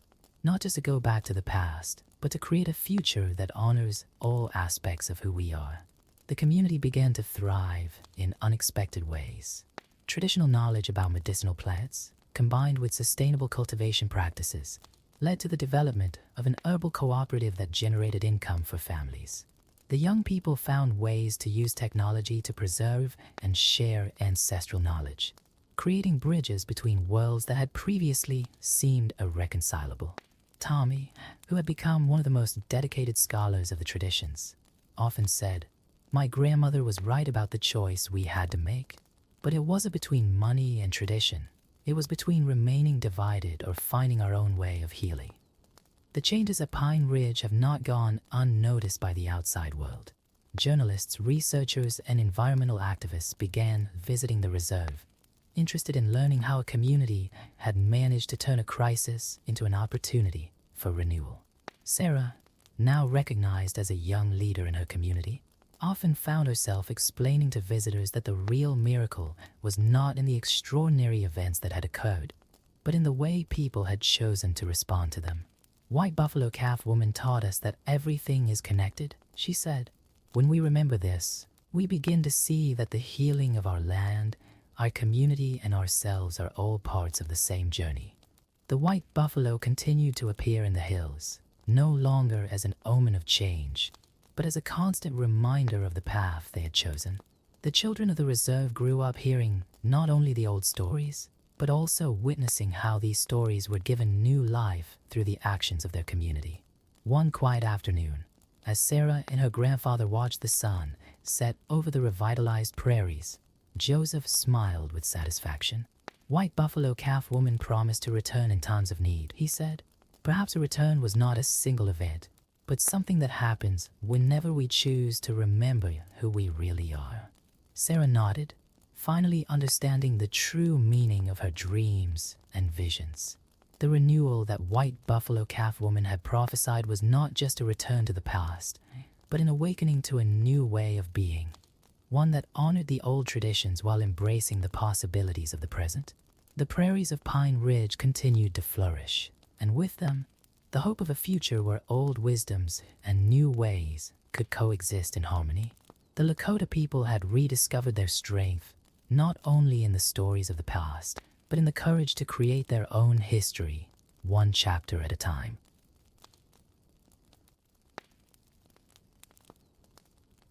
The scorching sun of ancient Babylon beat down on the clay streets of the city of Sippara as Adad Bani, a young scribe of only 17, walked hurriedly towards the temple of Shamash.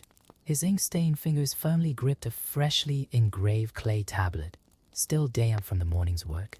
The young man had been chosen to document one of the most important moments in the kingdom's history, the arrival of the divine laws to King Hammurabi. His leather sandals thudded against the dusty ground as he dodged merchants, running children, and wagons laden with goods.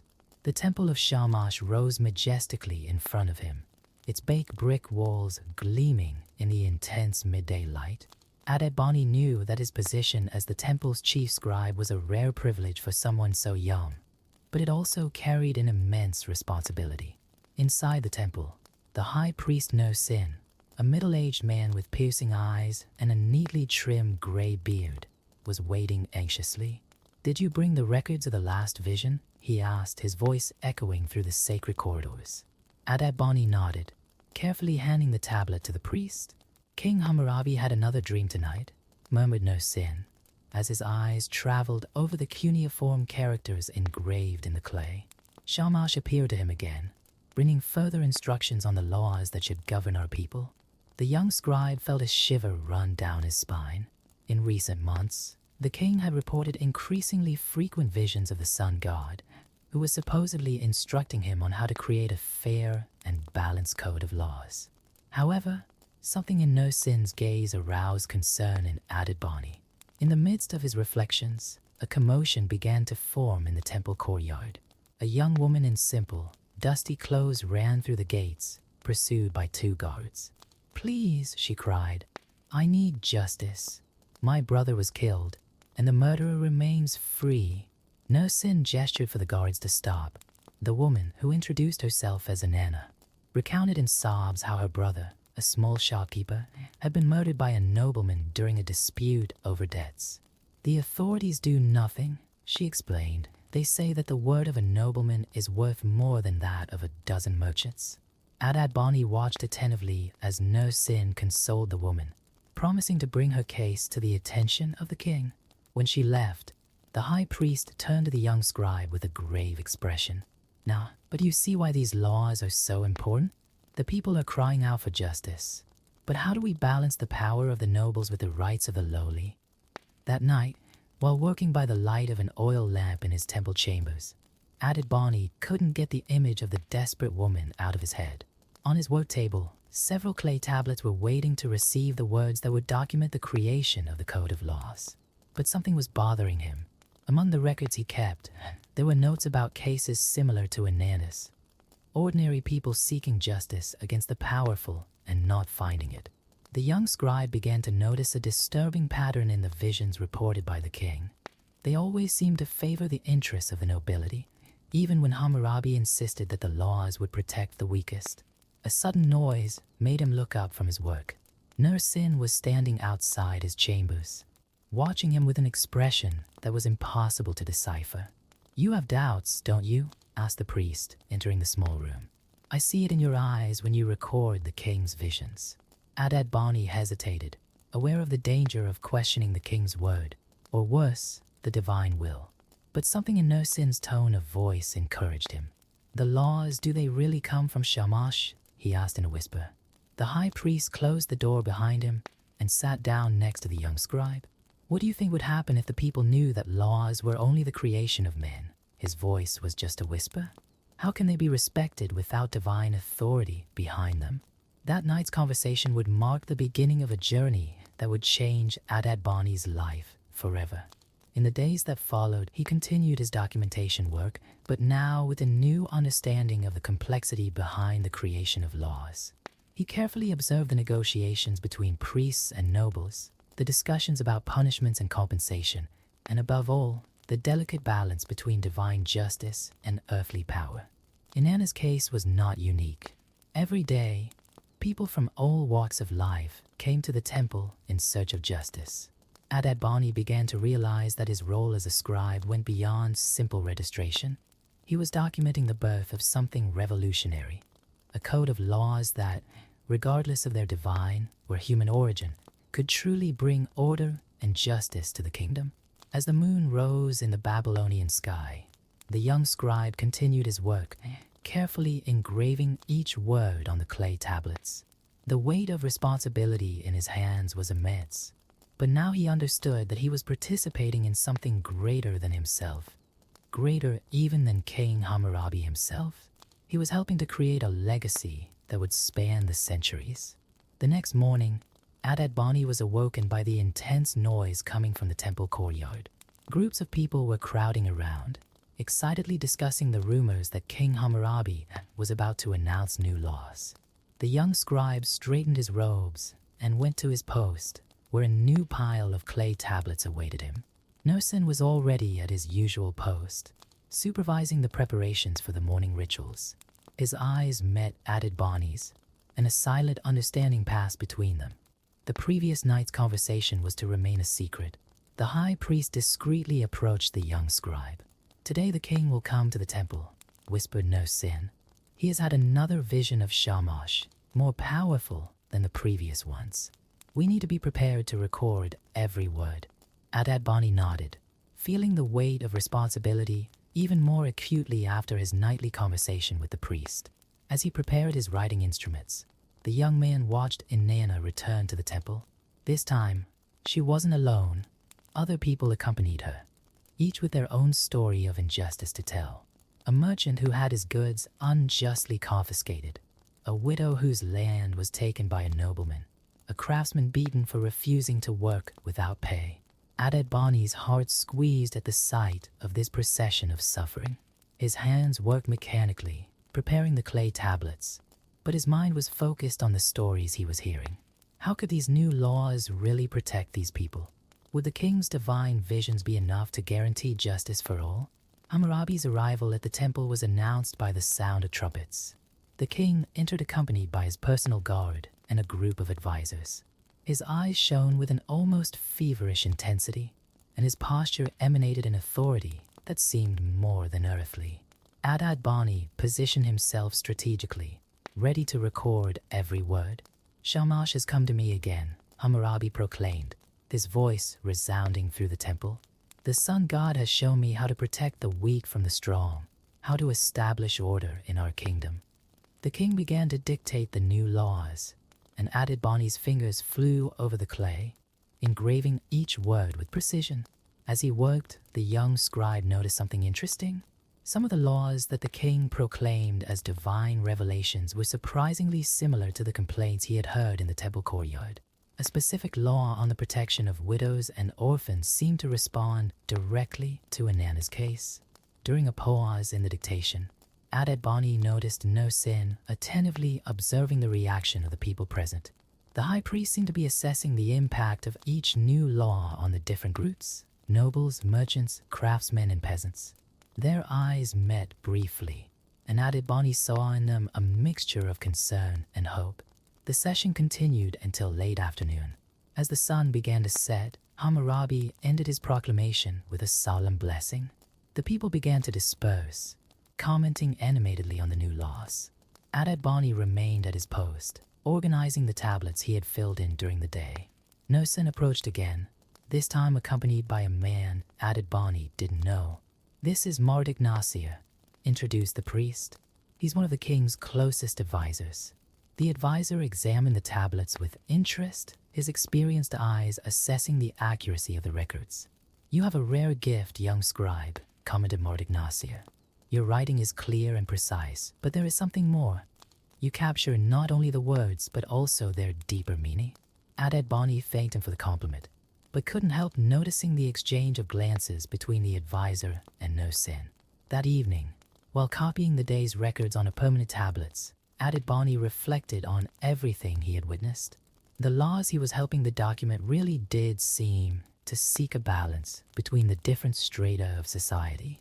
But how much of this justice really came from divine visions, and how much was the result of human wisdom and political necessity? A movement at the entrance to his chambers caught his attention. It was Inanna, accompanied by No Sin. "The king has ordered that your case be reviewed," announced the priest. "The new laws establish clear punishments for crimes like the one that killed your brother, regardless of the criminal's social position." Inanna's face lit up with hope, and Adad-Bani felt something change inside him. Perhaps it didn't matter so much whether the laws came directly from Shamash or were the result of human wisdom and need. What mattered was their power to bring justice and order, to protect the weak and regulate the actions of the powerful. As night fell over Babylon, the young scribe continued his work, engraving on the tablets not only the words of the laws, but also the stories of the people they would affect. In his heart, he began to understand that he was taking part in something truly revolutionary, the creation of a code that would forever transform the way societies understood and applied justice. As the days passed, news of the trial of Inanna's case spread quickly through the city. Adad-Bani watched as people commented on the new laws and their implications, especially the fact that even nobles could be punished for their crimes. The young scribe continued his meticulous work in the temple, but now with a closer eye on the changes that were beginning to take place in Babylonian society. One morning, while organizing the latest tablets, Marduk Nasir appeared in the temple again, this time with a worried expression. "The king wants you to record something special," he said to Adad-Bani. "There has been resistance from some nobles to the new laws." Hammurabi had another vision of Shamash, one that reinforces the divine authority of the code. While preparing the materials for the new registration session, Adad-Bani noticed an unusual commotion in the temple corridors. Groups of priests were talking in whispers, and extra guards were stationed at the entrances. No Sin approached him with hurried steps. "Be careful today," muttered the high priest. "There's a lot at stake. Some powerful families are questioning not only the laws, but the very authority of the king to establish them." The young scribe nodded, understanding the delicacy of the situation. The king arrived at the temple accompanied by a larger than usual escort. His face showed signs of fatigue, but his eyes maintained that intense glow that Adad-Bani already knew well. Before the dictation of the new revelations began, Hammurabi summoned Inanna to stand before everyone. "Let everyone see how Shamash guides our justice," proclaimed the king.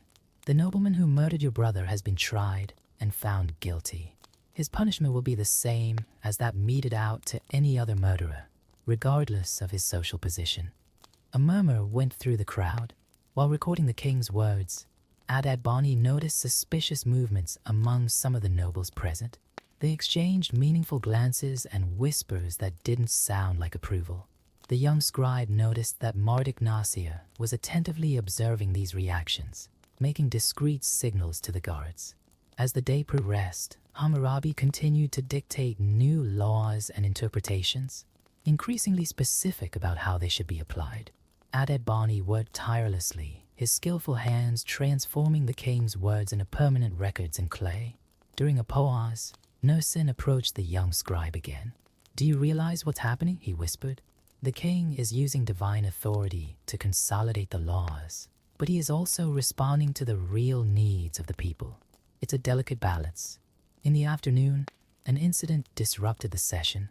An elderly nobleman, known for his influence in the city, stood up abruptly. "How can we be sure that these are really the words of Shamash?" he wondered aloud. "Why would the sun god choose to protect merchants and craftsmen above those who have always ruled?" The silence that followed was tense. Hammurabi rose slowly from his seat, his figure casting a long shadow on the temple floor.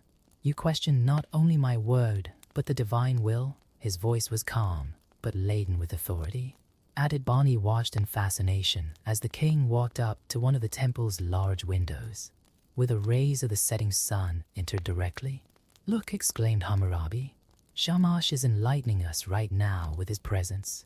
The laws he brings us do not distinguish between noble and common, for before the gods, we must all answer for our actions." The moment was so dramatic that the young scribe almost dropped his stylus. Nusin, who was standing nearby, let out a small smile of approval. The nobleman who had questioned the laws stepped back, visibly intimidated by the king's show of authority. That evening, after everyone had left, Ad-Bani remained in the temple, copying down the day's records. Marduk-Nasir joined him, carrying an extra lab. "Do you understand now why we need divine authority?" asked the advisor. "Laws may be just and necessary, but it is the belief in their sacred origin that guarantees their acceptance." The young scribe reflected on the advisor's words as he continued his work. The tablets in his hands contained more than just rules and punishments. They were a reflection of the complex web of power, faith, and necessity that held society together. A movement caught his eye. It was Inanna, who had remained in the temple after the pronouncement on her case. She timidly approached his desk. "Will the words you record," she said, "bring justice to others like my brother?"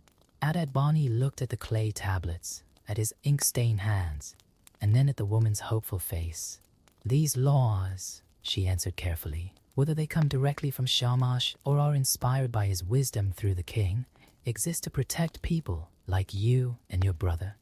As the night wore on, the young scribe continued his work, increasingly aware of the importance of his role. He was not just a recorder of laws, but a keeper of the memory of how justice was being transformed in his time. In the days that followed, the tension in the temple remained palpable.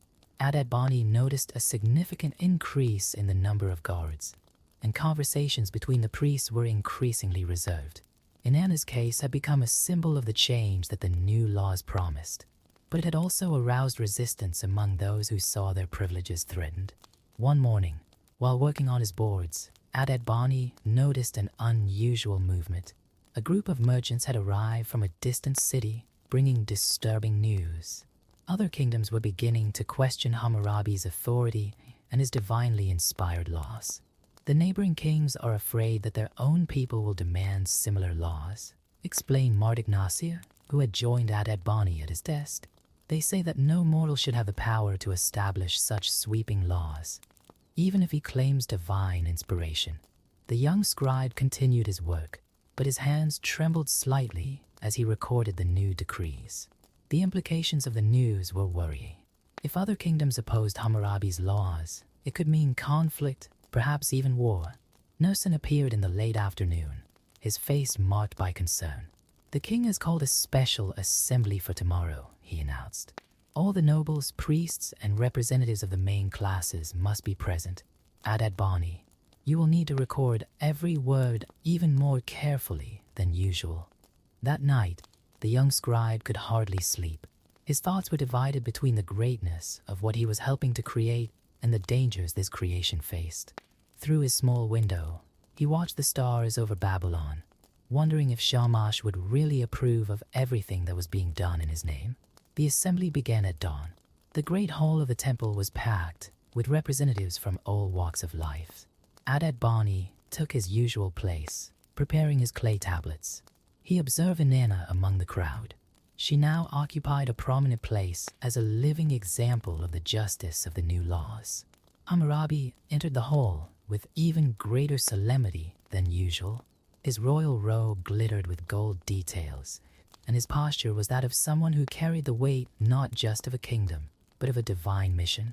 Shamash has shown me in a new vision, the king began, his voice echoing through the hall, that our laws must extend beyond the borders of our city.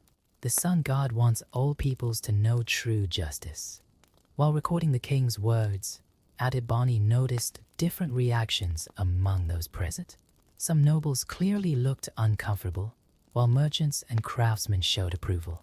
No Sin maintained a neutral expression, but his attentive eyes didn't miss a single detail. The king continued his speech, detailing how the laws would be applied in conquered or allied territories. He spoke about the need for trained scribes to copy and disseminate the code, and about how the temples of Shamash and other cities would serve as centers for the administration of justice. During a pause, Marduk Nasir discreetly approached Adad Bani. "The king is playing a dangerous game," he whispered. "Using divine authority to expand political power is like walking on a knife." The young scribe nodded, understanding more and more the complex layers of meaning behind each law he recorded. It wasn't just about justice or social order. It was about power, legitimacy, and the delicate relationship between the divine and the earthly. The assembly continued until late afternoon, with different speakers taking turns to express support or concerns about the king's plans. Adad Bani meticulously recorded everything, his tireless hands transforming words into history engraved in clay. As the sun began to set, a dramatic moment captured everyone's attention. A ray of light came through one of the temple's tall windows, shining directly on where Hammurabi was sitting. The king stood up, bathed in golden light. "Look," exclaimed one of the priests. "Shamash himself blesses our king and his laws." Adad Bani watched the scene with fascination, but also noticed a subtle smile on Nosin's lips. The high priest had commented earlier on the importance of understanding how the sun moved through the temple windows throughout the day. After the assembly, while organizing his tablets, the young scribe was surprised by an unexpected visitor. It was the nobleman who had questioned the laws a few days earlier. His face was marked by a different expression now, no longer one of defiance, but of resignation mixed with curiosity. "Young scribe," he said quietly, "you who record these laws, do you truly believe that they come from the gods?" Adad Bani hesitated, carefully weighing his words. "I believe," he finally replied, "that true justice pleases the gods, regardless of its origin." The nobleman studied him for a moment before nodding slowly. "Perhaps you're right," he murmured, turning away thoughtfully. That night, working by the light of his lamp, Adad Bani reflected on how the laws he was helping to record were changing not only society, but also the way people thought about justice, authority, and social order. Each tablet he completed was more than just a record. It was a brick in the construction of something truly revolutionary. As the new laws spread throughout the kingdom, Adad Bani noticed subtle but significant changes in Babylonian daily life. The flow of people seeking justice at the temple increased daily, and the young scribe noticed that they came not only from the city, but also from distant regions, attracted by the fame of Hammurabi's code. One particularly busy morning, while organizing his tablets, Adad Bani was surprised by an unusual group. They were scribes from other temples, sent to learn the new code of laws. The king had ordered that copies be distributed throughout the kingdom, and Adad Bani was assigned to train the new recorders. "You must teach them not only to copy the words," Sin instructed, "but also to understand their deeper meaning. These laws will only work if those who record them truly understand their purpose." Among the visiting scribes was a young woman called Ninsan, something rare for the time. Her bright, Attentive eyes reminded Adebani of his own enthusiasm when he began his work at the temple. During the training sessions, she often asked insightful questions about the origin and purpose of the laws. "How can we be sure that we are interpreting Shamash's will correctly?" she asked one day, as they practiced recording a particularly complex case about property rights. Before Adebani could answer, Mardik Nasir, who was supervising the training, intervened. "True wisdom," he said, "lies in recognizing that divine justice manifests itself through human understanding of the needs of our people." Working with the new scribes brought a new perspective for Adebani. Each time he explained a law or its context, he better understood the complexity of what they had created. The stories of Inanna and others who had found justice through the code served as powerful examples for the apprentices. One day, while supervising the work of the scribes, Adebani noticed an unusual commotion in the temple courtyard. Hammurabi had returned from a successful military campaign, bringing news that other kingdoms had agreed to adopt parts of the Code of Laws. "This is a victory greater than any military achievement," commented Nursin, watching the scribes at work. "Our laws are changing not only our city, but the entire known world." The expansion of the code brought new challenges. Different cultures and traditions needed to be considered, and Adebani often found himself working with Mardik Nasir and other advisors to adapt the interpretations of the laws to different contexts. During this period, Inanna became a regular presence in the temple, helping to guide others who sought justice.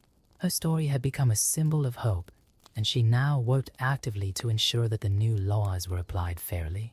"You see," she told Adebani one day, "it doesn't matter whether these laws came directly from Shamash or through the king's wisdom. What matters is that they are changing lives." The young scribe agreed, remembering his own journey of discovery.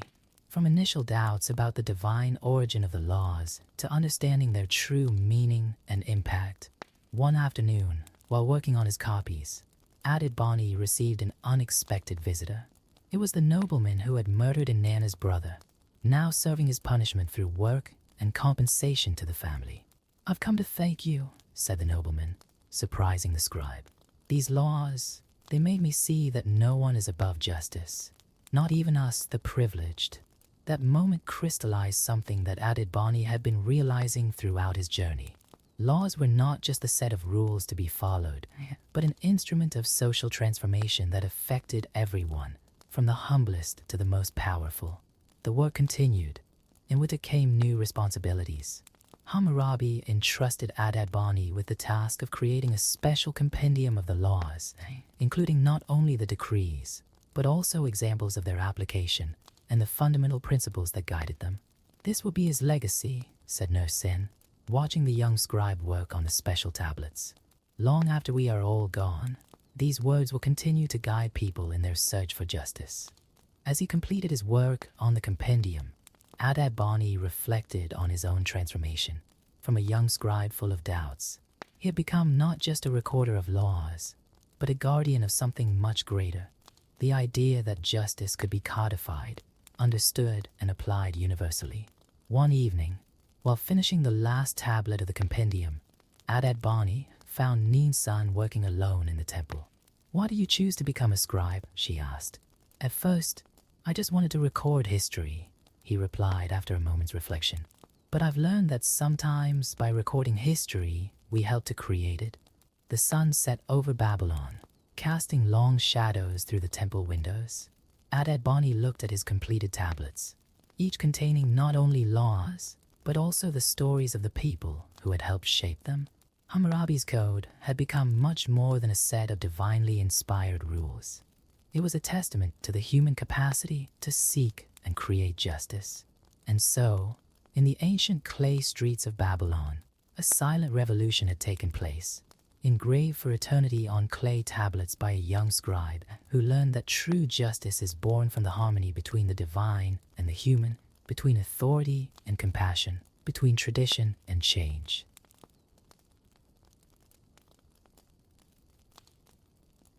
It was a warm summer afternoon, and Alice was sitting under a large tree in the garden of her house, struggling to keep her eyes open while her older sister read aloud from a boring storybook.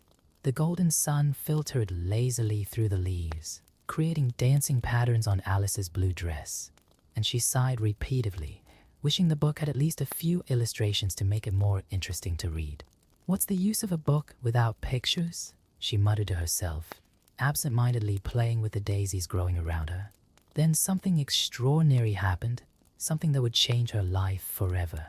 A white rabbit, wearing an elegant vest and carrying a pocket watch, ran past her. The most surprising thing was not his peculiar outfit, but the fact that he was anxiously checking his watch, repeating aloud, "Ouch, ouch, I'm going to be late, very late." Alice blinked several times, wondering if the heat of the day was affecting her mind. Rabbits didn't wear vests, let alone carry watches or talk about appointments. But before she could fully process what she was seeing, her natural curiosity took over, and she found herself running after the curious animal. The rabbit disappeared behind a bush, and Alice followed it without hesitation. To her surprise, she discovered a huge rabbit hole under a bush. It was bigger than any burrow she had ever seen, and something about it seemed inviting, almost magical. Without a second thought, Alice bent down to look inside. The ground beneath her knees suddenly gave way, and she found herself falling into a deep, dark hole. The fall seemed endless, but strangely it wasn't frightening. The walls of the tunnel were full of shelves, maps, pictures, and curious objects. She floated past a bookcase full of jam jars, an ornate mirror, and even a cat sleeping in a velvet armchair. As she fell, Alice began to question her own sanity. Am I dreaming? But I've never had a dream this vivid. What if I'm going mad? But do mad people know they're mad? I don't think so. Her thoughts were interrupted when she landed softly in a pile of dry leaves. Recovering from her fall, Alice found herself in a long, low corridor, lit by a series of lamps that hung from the ceiling. The white rabbit was still in sight, running hurriedly around a corner.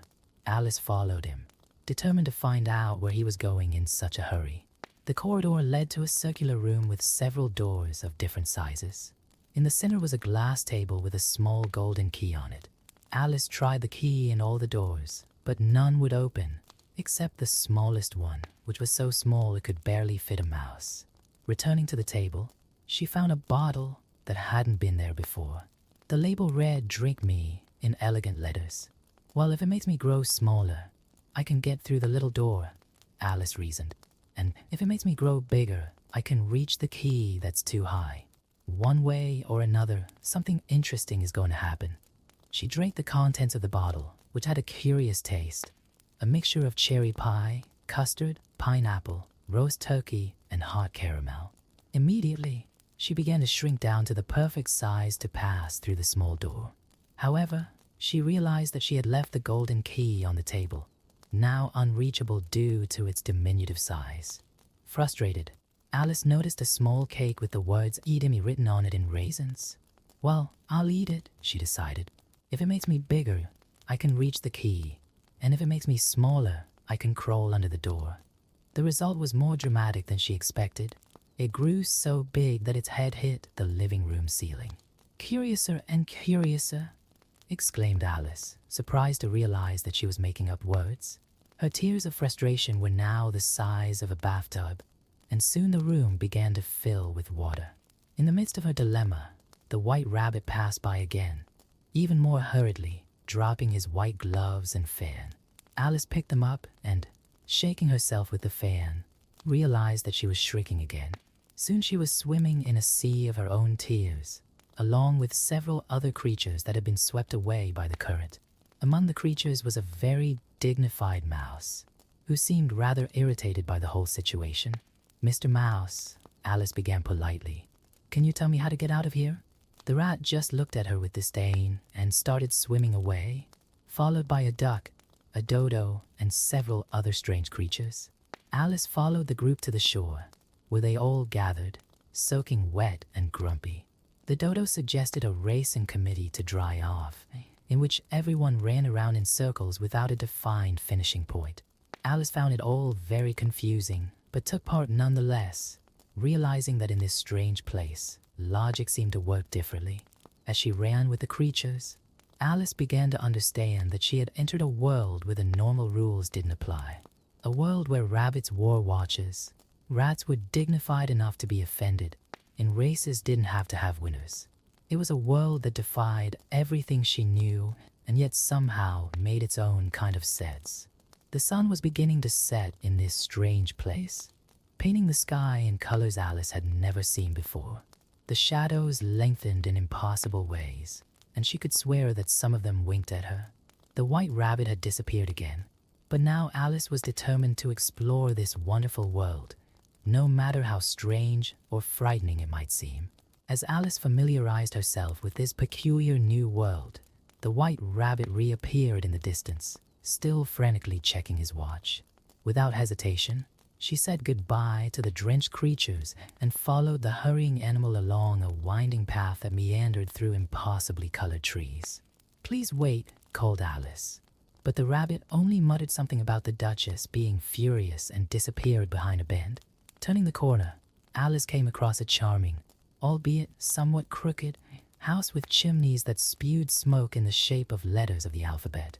Approaching the door, she noticed that it was once again the wrong size, this time too big to pass through. Luckily, she found another jar labeled "Drink Me" in the garden. After her previous experience, Alice was more cautious, taking only a small sip. To her relief, it shrank to the ideal size. Inside the house, she found a chaotic scene. A duchess cradling a baby who cried nonstop, while a cook poured almost the entire pot of pepper into a steaming soup. The air was so charged with pepper that everyone was sneezing constantly. "Why so much spice?" asked Alice between sneezes. "Because it is," replied the cook harshly, throwing a pot in the direction of the duchess, who was still nursing her baby with a nonsensical song about bats and tea. In the midst of the confusion, Alice noticed a smile floating in the air. Gradually, a striped cat materialized around the smile. It was the famous Cheshire Cat, about whom she would soon hear much more. Its bright eyes watched her with a mixture of amusement and wisdom. "Where should I go?" Alice asked the cat, hoping for a straight answer in the midst of so much chaos. "That depends a lot on where you want to go," replied the cat, his smile widening impossibly. "It doesn't really matter, as long as I get somewhere," said Alice. "Oh, then you'll certainly get somewhere," assured the cat, "if you walk long enough." While they were talking, the Duchess suddenly threw the baby into Alice's arms and hurried off, muttering something about a game of croquet with the Queen. Alice looked at the baby and, to her surprise, it began to turn into a little pig, which soon escaped into the garden. "Does it happen often around here?" Alice asked the cat. "What? Babies turning into little pigs?" The cat laughed. "More than you might think. By the way, if you want a really interesting afternoon, I suggest you visit the Mad Hatter. He's having a tea party just over there." The cat pointed with his paw to a path that Alice was sure hadn't been their seconds before. Before she could fake him, the feline began to gradually disappear, from tail to head, leaving only his characteristic floating smile. Following the cat's suggestion, Alice walked along the new path, which seemed to change direction when she wasn't looking. The trees whispered incomprehensible conversations among themselves, and flowers of impossible colors turned their petals to watch her pass. Soon, she began to hear the sounds of laughter and the clinking of teacups. As she approached, she saw a long table set up for tea in the garden, laden with teapots, cups, cakes, and other delicacies. The Mad Hatter was presiding over the table, wearing an extraordinarily tall hat, accompanied by a March hare and a caxing whale who seemed to be sleeping in a teacup. "There's no room. There's no room," they shouted when Alice approached. "There are plenty of seats," she replied, taking a seat in a large armchair at the head of the table. "Would you like some wine?" offered the Mad Hatter. "I don't see any wine," said Alice, looking around the table. "There isn't any," replied the March hare. "Then it wasn't very polite to offer it," said Alice angrily. "It wasn't very polite to sit down uninvited," retorted the hare. "I didn't know it was your table," said Alice. "It's set for much more than 3 people." "Your hair needs a cut," said the Hatter, abruptly changing the subject and watching Alice with great interest. "You should learn not to make personal comments," Alice replied sternly. "It's very rude." The Hatter's eyes widened. "Why does a crow look like a desk?" Before Alice could answer this impossible riddle, Caxingle woke up briefly to mutter something about melted butter and went back to sleep, dipping his nose into his cup of tea. The Hatter and the Hare started trying to stuff the little animal into a teapot, claiming he needed a bath. Alice watched everything with a mixture of fascination and confusion. Every time she tried to make sense of the situation, something even more absurd happened. The tea was served at random times. The story started in the middle, and the jokes weren't funny. Or maybe they were so funny that she couldn't understand them. "What time is it?" asked the Hatter, nervously shaking his watch. "It's 6 o'clock," replied Alice. "2 days late," exclaimed the Hatter. "I told you butter wouldn't be good for the mechanism." "It was the best butter," added the Hare sadly. Alice was beginning to realize that time and logic worked completely differently in this place. The Hatter's clock marked the day of the month, not the hour, and apparently it was always 6 o'clock perpetual tea time. As the tea party continued in its endless cycle, Alice realized that she would get nowhere if she stayed there. Politely, she got up from the table, leaving the Mad Hatter and the March Hare to discuss whether time could be churned like butter. "Time is very sensitive," explained the Hatter as Alice walked away. "Ever since we fought, it has stopped at 6 o'clock for us. Always tea time." Following a new path through the forest, Alice came across a tree with a door in its trunk. Curiously, there were several signs pointing in different directions, all indicating through here and through there, but none of them seemed to make sense. That's when the Cheshire Cat's smile appeared again, followed by the rest of him. "How's your adventure going?" asked the cat, spinning upside down in the air. "It's all very confusing," replied Alice. "The people here are quite rude, and nothing seems to make sense." "Oh, but it makes sense," replied the cat. "Just not the kind of sense you're used to. By the way, the Queen is having a game of croquet. You should go. Everyone should go, or they'll lose their heads." Before Alice could protest, the cat began to disappear again, this time starting with its head and ending with its smile, which she found particularly disturbing.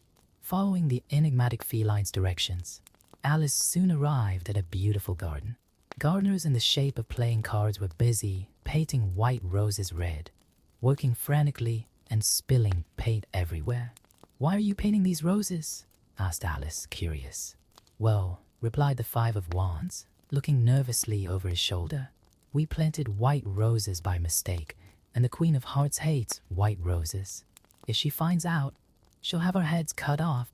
No sooner had he finished speaking than trumpets sounded announcing the arrival of the royal court. The Queen of Hearts was an imposing and frightening figure, with a face red with anger and a crown that seemed too big for her head. The king walked a few steps behind, looking worried and much smaller than his wife. "Who painted my roses?" shouted the queen when she saw the paint dripping from the flowers. "Cut off their heads." The poor gardeners threw themselves to the ground, begging for mercy, but the queen had already lost interest in them, having noticed Alice. "And who are you?" asked the monarch, her small, bright eyes fixed on the girl. "I'm Alice, your majesty," she replied, bowing as her sister had taught her. "Do you know how to play croquet?" asked the queen. "Yes," replied Alice, although she suspected that croquet in this place would be very different from what she knew. She was right. The bats were live flamingos that insisted on turning their necks at the wrong moment. The balls were hedgehogs that often decided to roll off on their own, and the hoops were made up of the card soldiers who wouldn't stand still in their positions. The queen played with frightening violence, brandishing her flamingo like a weapon and shouting, "Cut his head, OFF," at anyone who dared to beat her, which nobody did, of course. The king followed her, silently forgiving everyone she condemned. During the game, Alice noticed that the Cheshire Cat appeared and disappeared among the guests, causing even more confusion. The queen, who apparently didn't like cats, became increasingly furious at his appearances. "If that cat doesn't stop teasing me, cut his head OFF," shouted the queen. "But he doesn't have a body at the moment, your majesty," remarked Alice. "How can you cut off the head of someone who only has a head?" This logical question left the queen momentarily speechless, her face turning even redder. The king took the opportunity to suggest a tea break, which fortunately distracted his wife from the question of the impossible decapitation. During tea, served at a gigantic table in the garden, Alice found herself sitting between the White Rabbit who was still nervously checking his watch, and the Duchess, who had been released from prison especially for the event.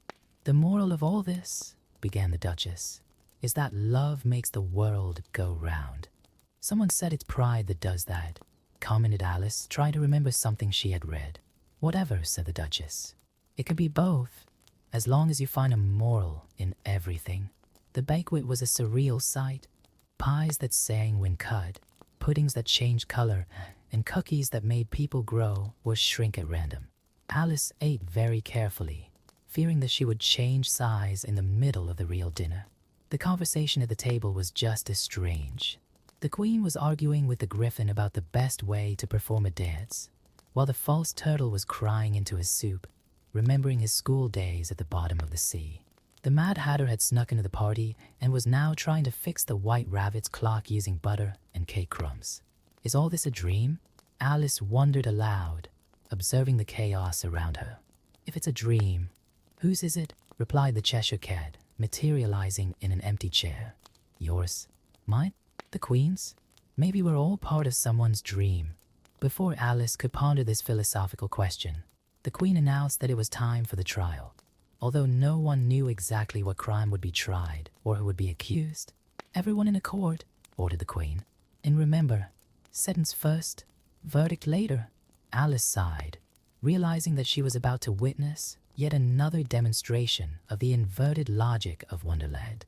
As she followed the royal procession towards the courthouse, she couldn't help but think how her tedious afternoon of studying had turned into such an extraordinary adventure. The royal court was an even more chaotic scene than the croquet match. Jurors of all shapes and sizes, from small lizards to large birds, settled into their seats, while the king and queen sat on elevated thrones. The White Rabbit, now the royal herald, blew his trumpet nervously. "Silence in the court," announced the rabbit, unrolling a scroll. "Today's case, the theft of the Queen's strawberry tarts." Alice watched as they brought in the accused, the Jack of Hearts, who looked more confused than guilty. The king adjusted his crown and began to read out the charges, although his voice could barely be heard over the noise of the jurors taking notes on their slates. "As a witness," called out the rabbit, "we summon the Mad Hatter." The Hatter entered holding a cup of tea, still trembling. The Queen looked at him sternly. "Take off your hat." "I can't," replied the Hatter. "It's not mine." "Stealed," cried the Queen. "No, your Majesty," he explained. "I sell them. I'm a Hatter." The confusion increased when the Hatter began to tell a completely unrelated story about his last tea with the March Hare. The Queen turned redder and redder, while the King frantically jotted down in his little notebook, "Don't mention tea again, too provocative." Alice, who had grown a little during the proceedings, probably due to a cookie she had absent-mindedly eaten, began to realize the absurdity of that trial. No one had really proved that the pies were stolen, or even that they existed.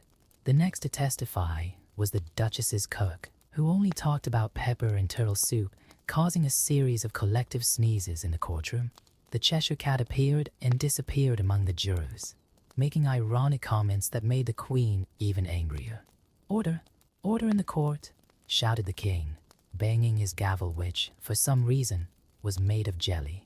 The confusion reached its peak when they called the next witness a talking pie. "How can a pie testify?" wondered Alice aloud, momentarily forgetting where she was. "How can a girl who changes size question the logic of a talking pie?" replied the Cheshire Cat, appearing next to her. The tart began her testimony by singing a song about cherries and cream, which somehow turned into a story about a bat drinking tea with an umbrella. The judges were frantically taking notes, although Alice doubted that any of them understood what was going on. "Proof," shouted the Queen. "Present the evidence." The White Rabbit brought out an empty envelope. "This is the most conclusive proof we've ever had," he declared solemnly. "How can an empty envelope be proof?" asked Alice, again forgetting to keep quiet. "If there was something inside," explained the king patiently, "it wouldn't be proof of the theft because the pies would have been found. The fact that there is nothing is proof that they were stolen." Alice tried to process this tortuous logic as the trial continued. The dodo was called to testify and insisted on holding a race in committee inside the courtroom to demonstrate his point of view, whatever it was. The situation became even more confusing when the Duchess appeared with her baby pig, who started squealing so loudly that no one could hear her. The Hatter took advantage of the confusion to serve tea to all the jurors, who began to float due to some strange ingredient in the drink. "Order, order," shouted the king, now using his jelly hammer to try to reach the floating jurors. "To hell with order," declared the queen. "Cut off their heads. All of them." It was at this point that Alice, who had grown even bigger during the chaos, decided she'd had enough. "This is ridiculous," she exclaimed, her voice echoing through the courtroom. "You're just a deck of cards." A deathly silence fell over the court. The queen, whose face was now purple with rage, pointed a trembling finger at Alice. "Cut her head, OFF." The cards began to fly towards her, spinning in the air like leaves in a storm. Alice, now the size of a house, tried to push them away with her hands, but they kept coming, buzzing around her like a swarm of angry wasps. "You're nothing but a deck of cards," she repeated, her voice stronger this time, as the cards continued their frenzied attack. The White Rabbit blew his trumpet in panic, the Hatter hid inside his teacup, and the Cheshire Cat watched everything with his eternal enigmatic smile. The confusion grew by the second, with the cards flying higher and higher, the queen shouting impossible orders, and the king desperately trying to restore order with his now-melting jelly hammer. Alice felt she was losing control of the situation, but something inside her told her that this nonsense had to end. Amidst the growing chaos of the courtroom, Alice felt a strange sense of clarity. The cards continued to fly around her, but their movements seemed slower and slower, as if they were moving through honey. The Cheshire Cat's smile hung in the air like a crescent moon, and his words echoed in Alice's mind. "We're all mad here. This has to stop," thought Alice, and the moment this thought formed, the world around her began to ripple like the surface of a disturbed lake. The colors of Wonderland began to blend together like a wet watercolor. The furious red of the queen, the vibrant green of the garden, the deep blue of the impossible sky. The queen was still shouting orders, but her voice sounded distant now, as if it came from inside a very long tunnel. The Mad Hatter emerged from his teacup only to start a new story about why a crow looks like a desk, while the March Hare clapped enthusiastically, throwing cookies everywhere. "But it doesn't make sense," protested Alice, watching the cookies turn into butterflies before they hit the ground. "Of course it makes sense," replied the Cheshire Cat, fully materializing for the first time. "You're just trying to find sense where nonsense reigns. Sometimes, dear Alice, the only sensible thing to do is to embrace the madness." The cat's words made Alice reflect on her entire journey. From the moment she followed the White Rabbit, she had tried to apply the logic of her world to this extraordinary place. Now she realized that perhaps true wisdom lay in accepting that not everything had to make sense. The courtroom had turned into a veritable carnival of absurdities. The floating jurors began to sing in harmony with the tart witness, while the king tried to maintain order using his jelly gave Lynn as a baton. The Duchess danced a waltz with her baby pig, who now wore a powdered wig and recited poetry in Latin. "You're all mad," declared Alice, but this time there was a smile in her voice. "Ah, now you understand," exclaimed the Mad Hatter, pouring tea in cups that floated through the air. "We're all mad here, even you, my dear. After all, what sane person would follow a dressed-up rabbit?" Alice couldn't help but laugh. It was true. She had chosen to follow the White Rabbit. She had chosen to drink from mysterious bottles and eat magical cakes. Every decision she made led her deeper into this wonderful, absurd world. The cards that were still flying around her began to turn into flowers, their sharp edges softening into delicate petals. The Queen of Hearts, seeing her authority literally blossom, was so surprised that her crown slipped and started spinning like a top. "Impossible," cried the queen. "Nothing is impossible," replied Alice serenely. "Only improbable." The White Rabbit, still checking his watch, began to shrink in size until he was just a small white dot on the horizon. The clock in his paws turned into a soap bubble that floated upwards, taking with it all the worries about being late. The false tortoise and the griffin began an elaborate dance, dragging other characters into their chaotic choreography. Soon, the whole court was involved in a surreal quadrille, with the dodo calling out the steps in a language no one understood, but everyone seemed to know exactly what to do. "See," said the Cheshire Cat, now dancing upside down in the air. "When you stop trying to make sense of things, they start to make sense by themselves." Alice watched in amazement as Wonderland began to dissolve around her, not in a frightening way, but like a dream gently coming to an end.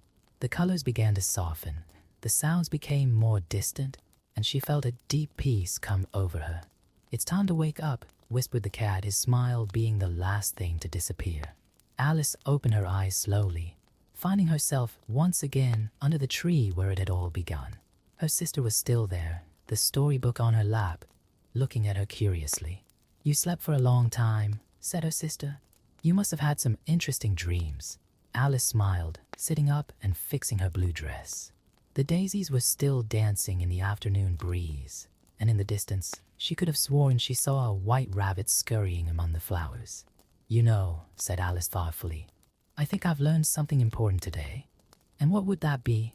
asked her sister. "That sometimes the most senseless things make the most sense of all," replied Alice, "and that there's nothing wrong with being a little crazy once in a while." Her sister laughed, closing the history book. "You say the strangest things sometimes, Alice." "Yes," agreed Alice, smiling as she watched a butterfly that seemed to be winking at her. "And isn't it wonderful?" The sun was beginning to set, painting the sky with colors vaguely reminiscent of Wonderland. Alice stood up, shaking the leaves from her dress, ready to go home.